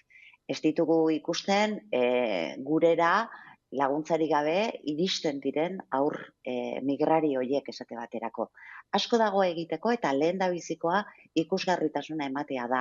Hau da, eztabaida publikoaren testuinguruan kokatzea aurrak eskubidedun subjektuak direla, beren eskubideen jabe direla eta beraz zor diegula paperek eta lege araudiek aitortzen dieten babes hori gero errealitatean gertatzen ez dena. Ikusezinak direla eta bigarren mailako herritarrak gainera esan duzu, eta gainera adingabei egindako bi sexu abusutik bat familia barruan gertatzen da. Gainera ezagutzen diren kasuak bakarrik dira izeberraren punta, ez da? Bai, eta neurri handi batean ikusgarritasun falta horrekin lotuta dago, ez da? Askotan pentsatzen dugu, gure gizartean oso errotuta dagoen pentsamendua da aurren hezkuntza edo familiari dagokion zerbait dela eta soilik familiari dagokion zerbait dela. Eta horrek impunitate espazioak sortzen ditu. Piskat, banandu egiten gara zerbait partikularra da. Bakoitzak bere etxean egiten duen zerbait dela aurren hezkuntza hori edo hori uste izaten dugu. Aurren eskubideak gainerako eskubide guztian bezalaxe, eskubide politikoak dira. Hau da, babes kolektiboa da.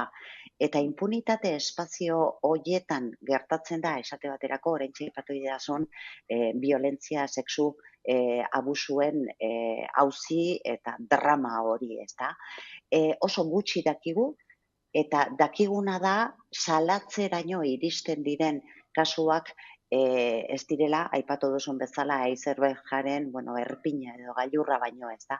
Hor azpian dagoen guztia gehiago ikertu eta gehiago babestu eta salatu egin behar da.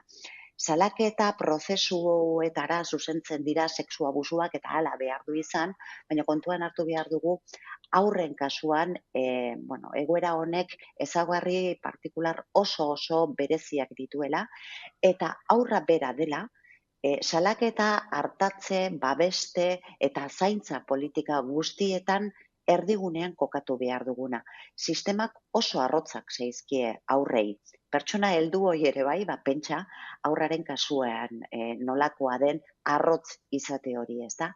Gainera esan duzun bezala, gertueneko familiarren edo familiaren gertukoen eskutik gertatzen dira. Horiek hau da, aurrarentzat konfiantzasko eta erreferentziasko pertsonengandik jasotzen dira abusu horiek, eta horrek ere zailago egiten du aurraren defentsa eta aurra bere prozesuaz jabetzea. Horretan, gure erantzukizuna behin eta berriro azpimarratu egin behar da, eta eskatu behar dugu sistemak erantzun diezaion aur horren beharrari, eta ez sistemaren beraren antolaketari.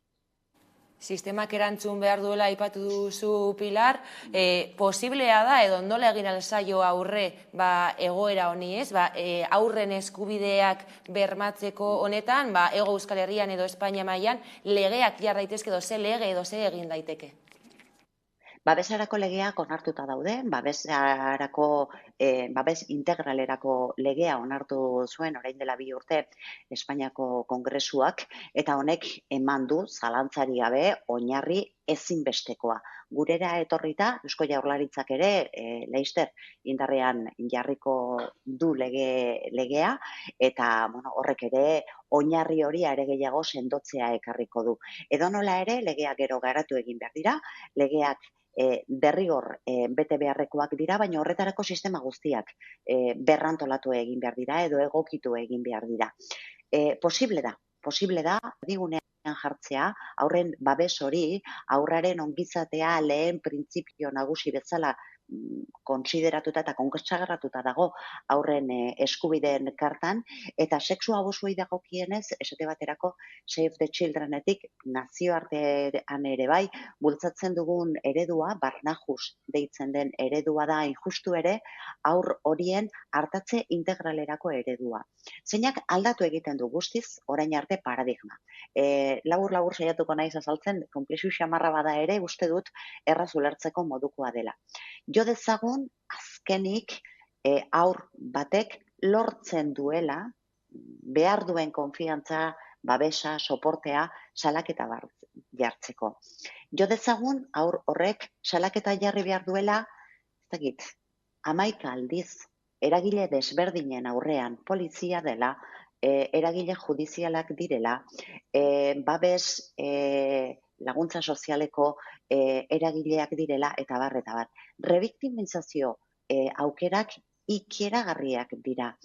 Eta hori gaitasunez oraindik erabat heldua ezen pertsona baten kasuan, eta gainera sufritu duelarik gertuko eta erreferentziasko pertsona batengandik. Pentsatu, ze oztopo lasterketa ezartzen diogun ume horri. Barnahus ereduak buelta ematen dio egoera horri. Eta esaten du, behin bakarrik egin dezan aitortza hori aur horrek, eta egokitu daitezen gainerako sistemak bere aitortza hori nahikoa izan dedin. Jakina, lege berme guztiak kontemplatu behar dira, lege berme guztiak eskaini behar dira prozesua behar bezala burura eraman alizateko, baino jar dezagun aurraren beraren beharra, aitortza hori egiteko, zaintza hori egiteko, behar dituen elementu guztiak bere beharretara egokitu ditezen eta ez alderantziz. Malgutasunik gabeko sistemak diseinatu ditugu, helduengan pentsatutako sistemak diseinatu ditugu, eta orain buelta eman behartzaio horri, ikusten ari garelako gainera arazo honen dimentsioak izugarrizko ondorioak dituela, aurraren beraren bizitzan, garapenean, eta baita ere inguruetan. Galdera zan posible den? Bai, posible da, eta horretarako borondatea behar da. Borondatea behar dela argi dago, sistemari buelta eman behar da, eskerrik asko Pilar Kaltzada gurekin izateagatik eta segi lanean. Eskerrik asko zuei tartetxo hau eskaintzeagatik eta nahi duzuen erako hementxe gara. Entzun dugu hainbat gai aipatu ditu, aurren egoraren berri eman du, gaur egun oraindik aurren eskubideak ez dira bermatzen. Nola ikusten duzu egora? Nik esango ez direla bermatzen, eta berak esan du bigarren mailako sujetu moduan hartzen direla, nik esango nuke askotan objektu moduan hartzen direla, ez? Eta direla txampona aldatzeko, eta hori adibidez ikusten da batzuetan nola sufritzen duten indarkeria bikarioa hainbatetan, nola separazio prozesuetan izaten dira umeak noreekin, bueno, badagoaz poliki-poliki horren inguruan, ez? Eta abusuen inguruan ere egia da, unibertsitatean azkenengo boladan ematen ari da horren inguruan formakuntza eta bultzatzen eta hitz egiten hasi da horren inguruan, baina egia da batzuetan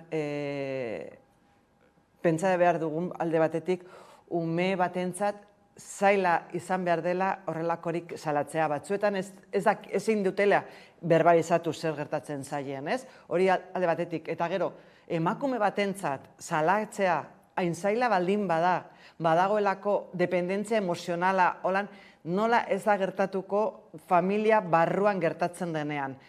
Aita batekin, aiton batekin, edo osaba batekin, normalian esaten dut maskulinan, normalian esaten da gizonarekiko, nola ez izan, olako dependentzia emozionala dagoenean, nola eskatu alzaio ume hori berbalizatzea. Eta gero, berbalizatzen duenean, ama eta hori hurbiletik ere jarraitzeko tamalez jarraitu izan dut, nola ama horri ikusi duenean eta ama horrek eraman duenean edo beste senide batek eraman duenean pertsona hori eta esan diote hemen horren atzean dagoen honelako abusu bat, kostata egin duenean zerbait, kasu batzuetan epailek beraiek síndrome de alienación parental delakoak aplikatu diote eta esan du nolabait ama kasmatutako gezur bat dela aitaren kontra eta gainera horren inguruan, eta hori ikusi dut hurbiletik nola jartzen da ez bakarrik familiak, baizik eta inguru hurbil batek edo baten alde eta beste baten alde. Eta ez dute entzuten umeari, ez? Ez diote entzuten, daudela esaten honek asmatu duela, eta hori gertatzen baldin bada. Indarkeria matxista dagoenean, zalantzan jartzen dela, nola ez da jarriko umeen kasuetan, ez? Orduan, nik uste dut gero eta gehiago hitz egin behar dela horren inguruan. Egia esan, nik ikusi du Save the Children egiten duen Barjause programa horrek merme batzuk ematen dituela. Segurazki ez da nahikoa eta badago lan handia egiteko horretan, ez?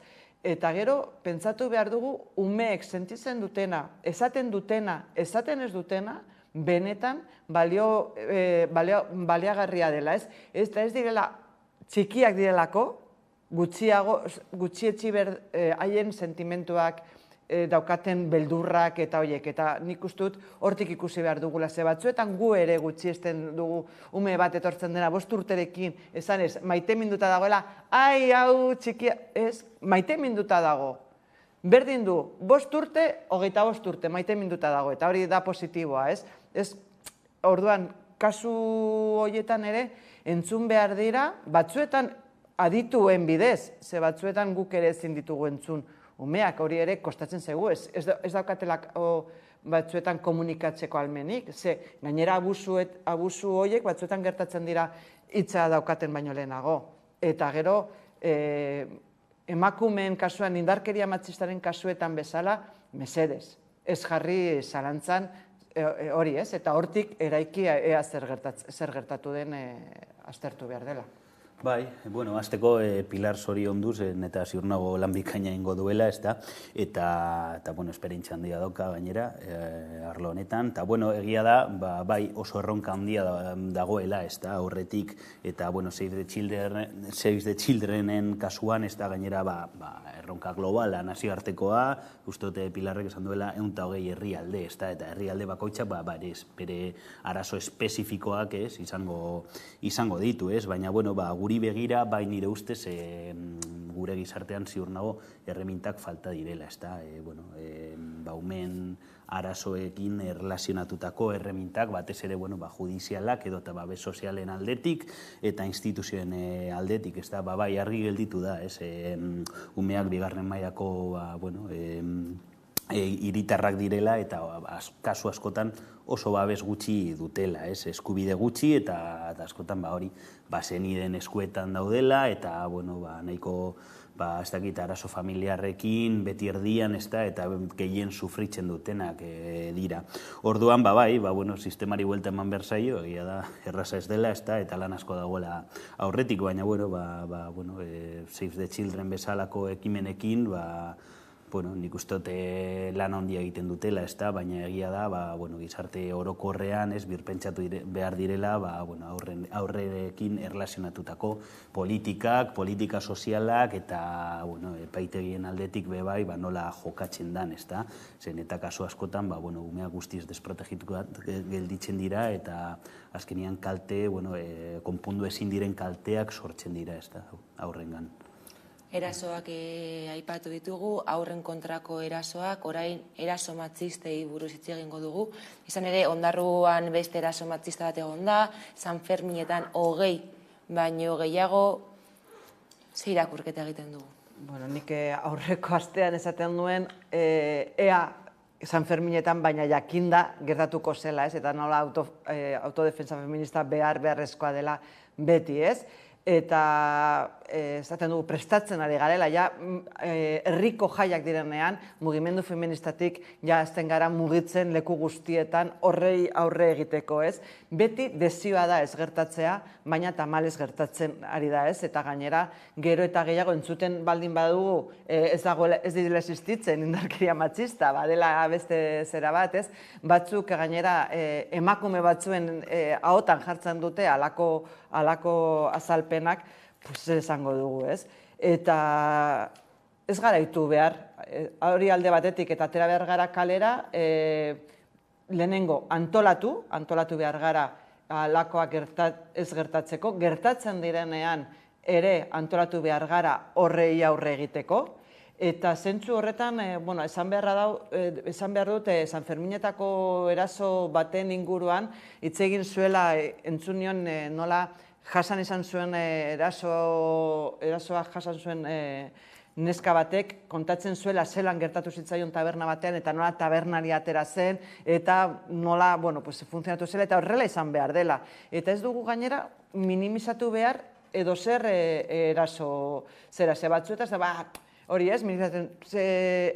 hortik hasten baldin bagara, gero eske nolabait zilegitasuna ematen diogu beste zerbaiti. Ez dugu, ez badun nahi, ezke ni ez noa bizitzatik jendeari ukitzen edo musukatzen edo holan, hortik abiatuta. Ez dela larria, ez dela larriena, baina hortik hasi behar gara, eta nolabait, ez dugu hartu behar, ez da izan behar jaietan badakigu gertatuko dira eta zenbakiak izatea, zenbakiak baldin badira azkenean ohitu egiten gara eta zenbakiak dira, erantzun behar dela kalean, erantzuna izan behar da nolabait bai mugimendu feminista eta instituzioak batera, eta gero ere ez da gertatu behar, pasaden urtean gertatu zen bezala leku batzuetan non instituzioek nolabait gainera mugimendu feministaren kontra egin zutela hori autodefensa feminista montatzeagatik. Nolabait emakumeok eta zentzu horretan mugimendu feminista bada nolabait interes handiena duena hori aurre egiteko eta mesedez instituzioek egin behar dutena da lagundu eta egon entzun, eta bilatu moduak hori gero eta gutxiago gertatzeko. Eta bide batez, komentatzea polizia gehiago jartzea askotan ez dela irtenbidea, ez? Hori ere horrela dela. Orduan, guztiok batera, nik esango nuke ea hurrengoetan ez dela gertatuko, baina jakin badakigu gertatuko dela tamalez. Bai. Egoera jasan izina da, baina egia da, gertatzen dela, uda guztietan errepikatzen dela, festetan, jai patronaletan, kasu honetan San Ferminetako zenbakiak izugarriak dira, oso gogorra da hau zenbaki hauek ikustea, baina, klaro, egia da, errealitate bat dela, ezin da deusestatu edo utzi pasatzen edo pentsatu hori, urren urtean gutxiago izango direla, eta segurazki ez. Orduan ezin da normalizatu hau, ezta. Aztertu behar da, hori, nola ekidin, nola aurregin, eta bueno, zerk utxe egiten duen gure gizartean, eta gizonen kulturan, gizonen pentsamenduan, hau etengabe gertatzeko, orduan mor erreflexio nahiko sakona egin behar dela esango nuke, zen, eta ezin da hau normalizatu, eta ezin dugu jasan hau urte guztietan gertatzea, ia jai guztietan gertatzea horrelako kasuak, eta askotan oso grabeak diren, erasoak, Baina argi dago zena bat bez onartu eta gainera orain hauteskunden atarian jasotzen ditugun horrelako mezuak, indarkeria matxista ez omen dela existitzen eta emakumeen asmakeria edo omen dela. Direla pertsona gaiztoek egiten dutela, ez dira, esaten den bezala, dira patriarkatuaren zeme osasuntzuak esaten dugu. Ez dela hor datorrela norbait, ez, badira kuadrilla bat, eta bapatean daudela zerbait hartzen eta azten direla eta ez dutela neurririk horrela, jiji, jaja, ez, eta hortik azten direla beste gauza batzuk, ez? Eta ez alkolak, ez zerrek ez du horrelakori justifikatzen, ez? Eta esan behar dugu, eta kalean esan behar dugu, ez? Eta gainera, lagundu behar dugu lehen pausa ematen dutenak denuntzatzeko, ze aurrekoan bezala, ere pertsona batzuek ez dute salatzen, gainera, ez dute ere gertatu zaigu, nik esango nuke batzen garenean, emakumeok batzen garenean, pentsatzen dugu, zenbatetan gertatu zaigu, txosna batean egon, eta, esaten genuen, baboso bat, eta batzuetan sentitzen zarela gaizki, baina ezke gainera, gero jaietan, zaude gaizki, behar bada gau osoan zaude gaizki, ja ez zaude disfrutatzen jaiaz. Ze badago tipo bat pasatu dena, eta ez da, ez zaitu eraso, ez da izan hori eraso bat, ez dakit, niretzat guztia dira larriak, ez? Baina bortxaketa bat izan ez denez, olakorik izan ez denez, jendeak minimizatu egiten du, eta ez dira konturatzen ze gaizki eta nola zure eskubidea ondo pasatzeko eskubidea hor ja kendu dizutela, ez? Eskubide hori lapurtu dizutela, ze emakume izategatik. Orduan, ere, gizonek egin behar dute, eta nik uste dut batzuk badaudela egiten, baina kostatzen dela, eta gizarteak esatea, ez dugu onartzen, ez. Eta barrek, norrelakoren bat baldin badago, kuadrillatik hasita esatea, ez egin babosoarena, hortik hasita, eta gero erantzun ere soziala. Bai, ez dago inolako justifikazioerik, ez da, konportamendu horriei, baina, karo, nik eskatuta nago zen, eta ikusten ari garen adibidez debate politikoan, etengabe da, mezu negazionistak, ez da, dota, bai, ez dakit, eraso horiek, gutxiesten dituzten alderdi politikoak adibidez, ez da, esango nuke ultraeskuinaren mezuen normalizazioa guztiz gertatu indala Espainiar estatuan, ez da, eta telebista kate guztietan, komunikabide guztietan, entzuten ditugu Vox alderdiaren edo alderdi popularraren mezu asko, normalak izango lirateken bezala, ez da, baina hori ez dira inola ere kritikatzen edota, komunikabidetik kentzen, ez da, eta gero eta ultraeskuin sendoagoa ikusten ari gara, eta, esango nuke mezu hauek gero eta, nabariagoak izango dira gizartean, eta bebai, islada bat eukiko dute instituzioetan, ez da. Orduan, nire kezka hau da, ez, ikustea, retrozeso demokratiko bat, eta hori, indarkeri matxistaren arloan, atxera pauso asko, ez da. Eta orain beste gai bati helduko diogu, izan ere Osakidetzako garbiketa zerbitzuko langileek akordioa lortu dute, eta horrela 5 urteko negoziazio prozesua amaitu da, eta hilabete luzetako greba ere ikusiko dugu bideo bat, eta orain helduko diogu gaiari.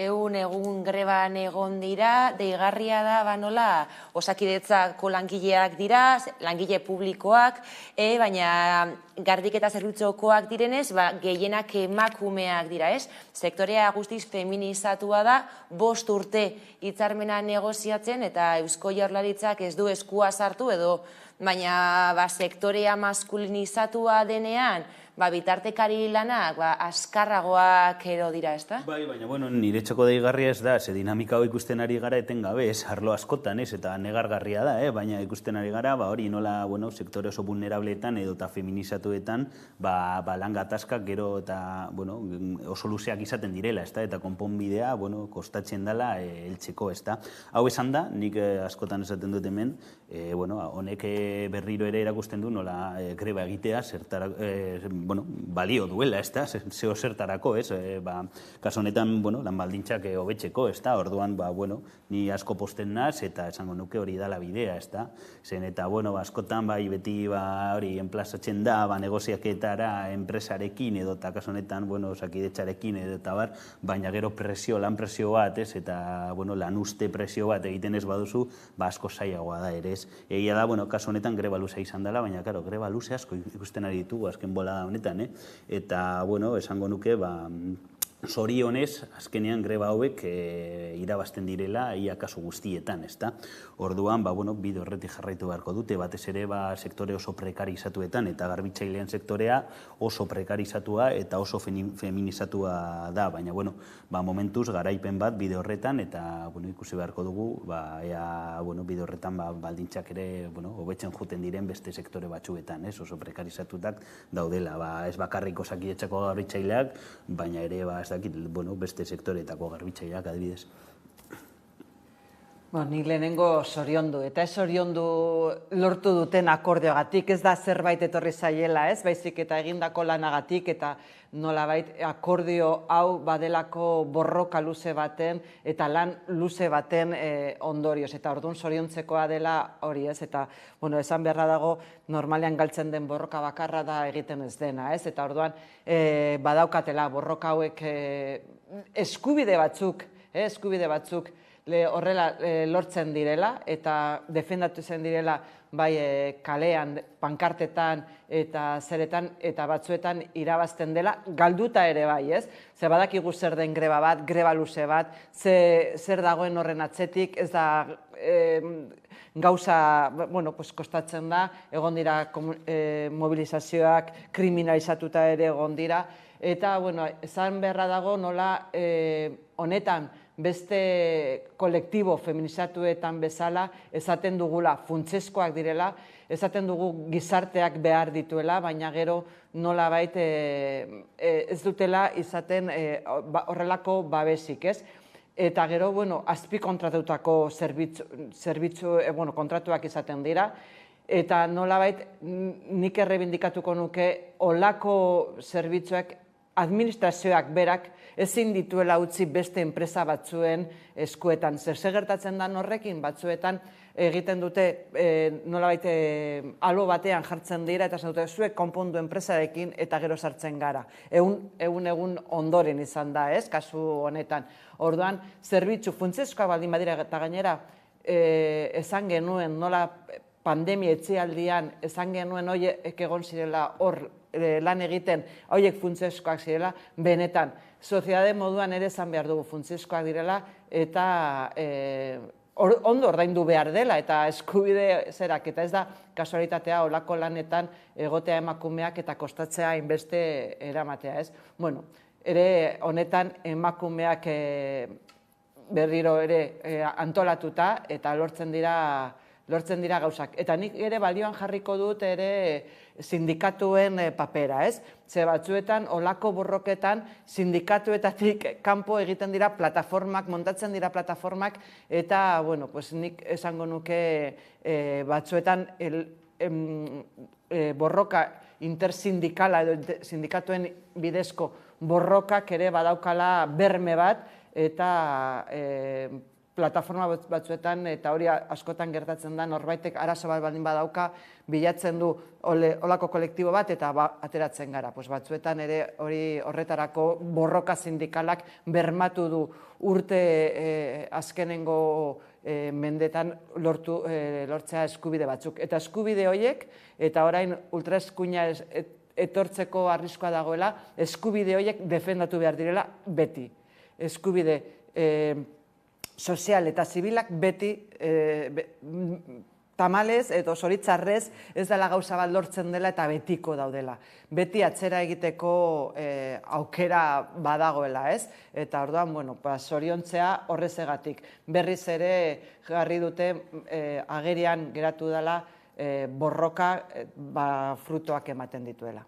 Zoriontzeko albistea, azkenean borrokak emaitzak ematen dituen adierazle, eta zoriontzeko beste albiste bat ere bada, Pello Bilbauk Frantziako Tourreko 10. etapa irabazi zuela, 5 urteren ostean, euskal txirrindulari batek azkenean eskuak altxatu ditu etapa amaiera batean, bideo bat ikusiko dugu eta jarraian helduko diogu. De ce Tour de France, le classement général évidemment ne verra pas de grandes modifications et pourtant début d'étape on aurait pu penser que le top 10 allait changer donc à l'issue de cette 10e étape et Jonas Vingegaard évidemment confirme sa tunique, il va endosser un 16e maillot jaune dans sa carrière sur le Tour de France et se rapproche ainsi peu à peu.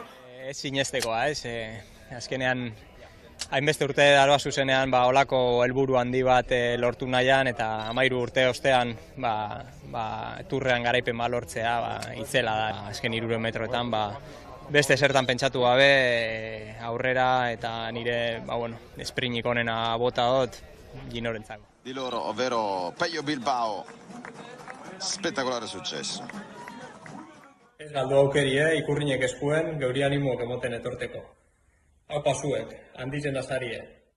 Aipatzeko, zoriontzekoa, Pello Bilbaoren garaipena ez da, baina nabarmendu behar da ere, ez gertatu zen Twitter kontuarekin, nola hasiera batean Espainiako bandera jarri zuten, gero atzera bota zuten. Gutxinez atzera bota zuten, eta ikurriña jarri zuten orduan postekoa, bai, ez? Nik egia esan ez naz, txirrindulari salea ez dut asko jarraitu egia esan, baina, pozgarria da zen, eta saletasun handia dago Euskal Herrian, eta, hori, posteko albistea, ez da.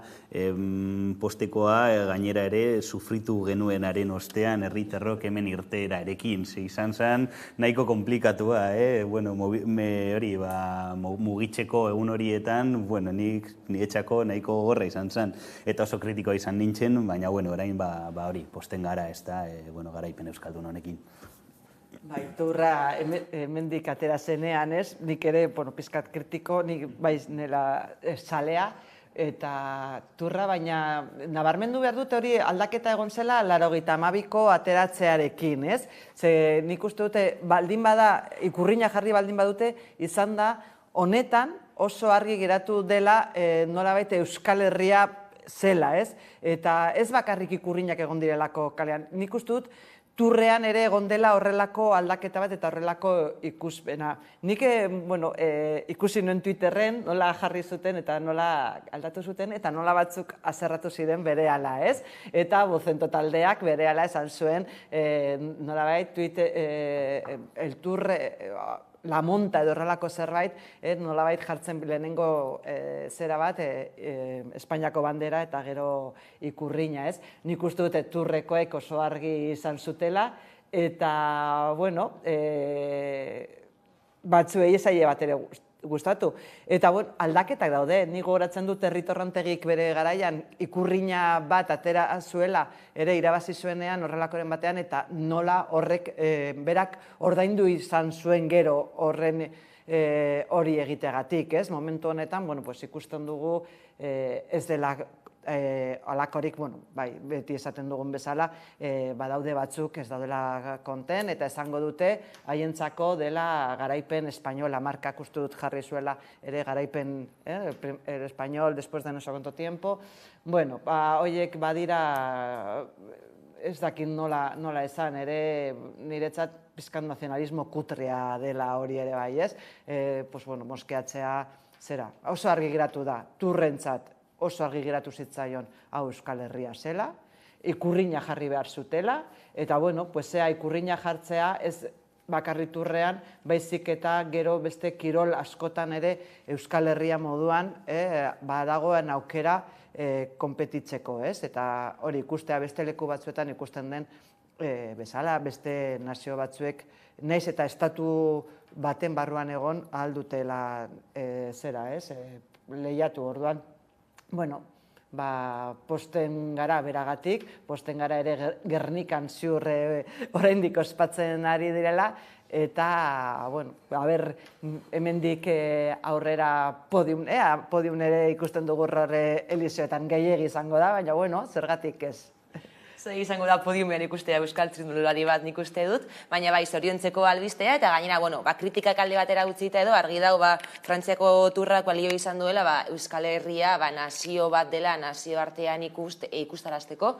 Eta modu laburrean, helduko diogu hauteskundeen gaiari, gaur bukatzen da posta bidezko botoa emateko azken eguna, hainbat herritarrek bozkatuko dute posta bidez, Komisio Soberasek, 2 milioi baino gehiago izan direla dirazi du, baina, atarian gaude, kanpaina betean aurkitzen gara, nola bizi duzue kanpaina hau? Bueno, nire lanagatik bete-betean ez da, baina egia da, kalean ez dala ikusten giro handirik, ez giro politiko handirik, eta kezkagarri iruditzen zait, nire ustez, nahiko gauza asko daude jokoan, ez hauteskunde hauetan, batez ere lehen komentatu dugunarekin, ez da erlazionatuta, ez ultraeskuinaren, hori, amenaza horrekin.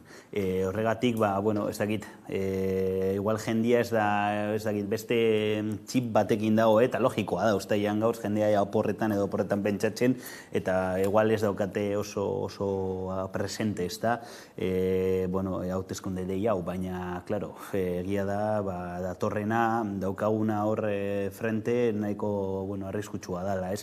Ikusiko dugu segertatzen da, nea eskerreko mobilizazio bat dago, nik uste, esango nuke hemen Euskal Herrian egongo dela, ez da, ez dut uste ultraeskuinak hemen, indara hondirik eukiko duen, baina, klaro, Espainian gertatu aldanarekin, nahiko kezkatuta nabil, ez da.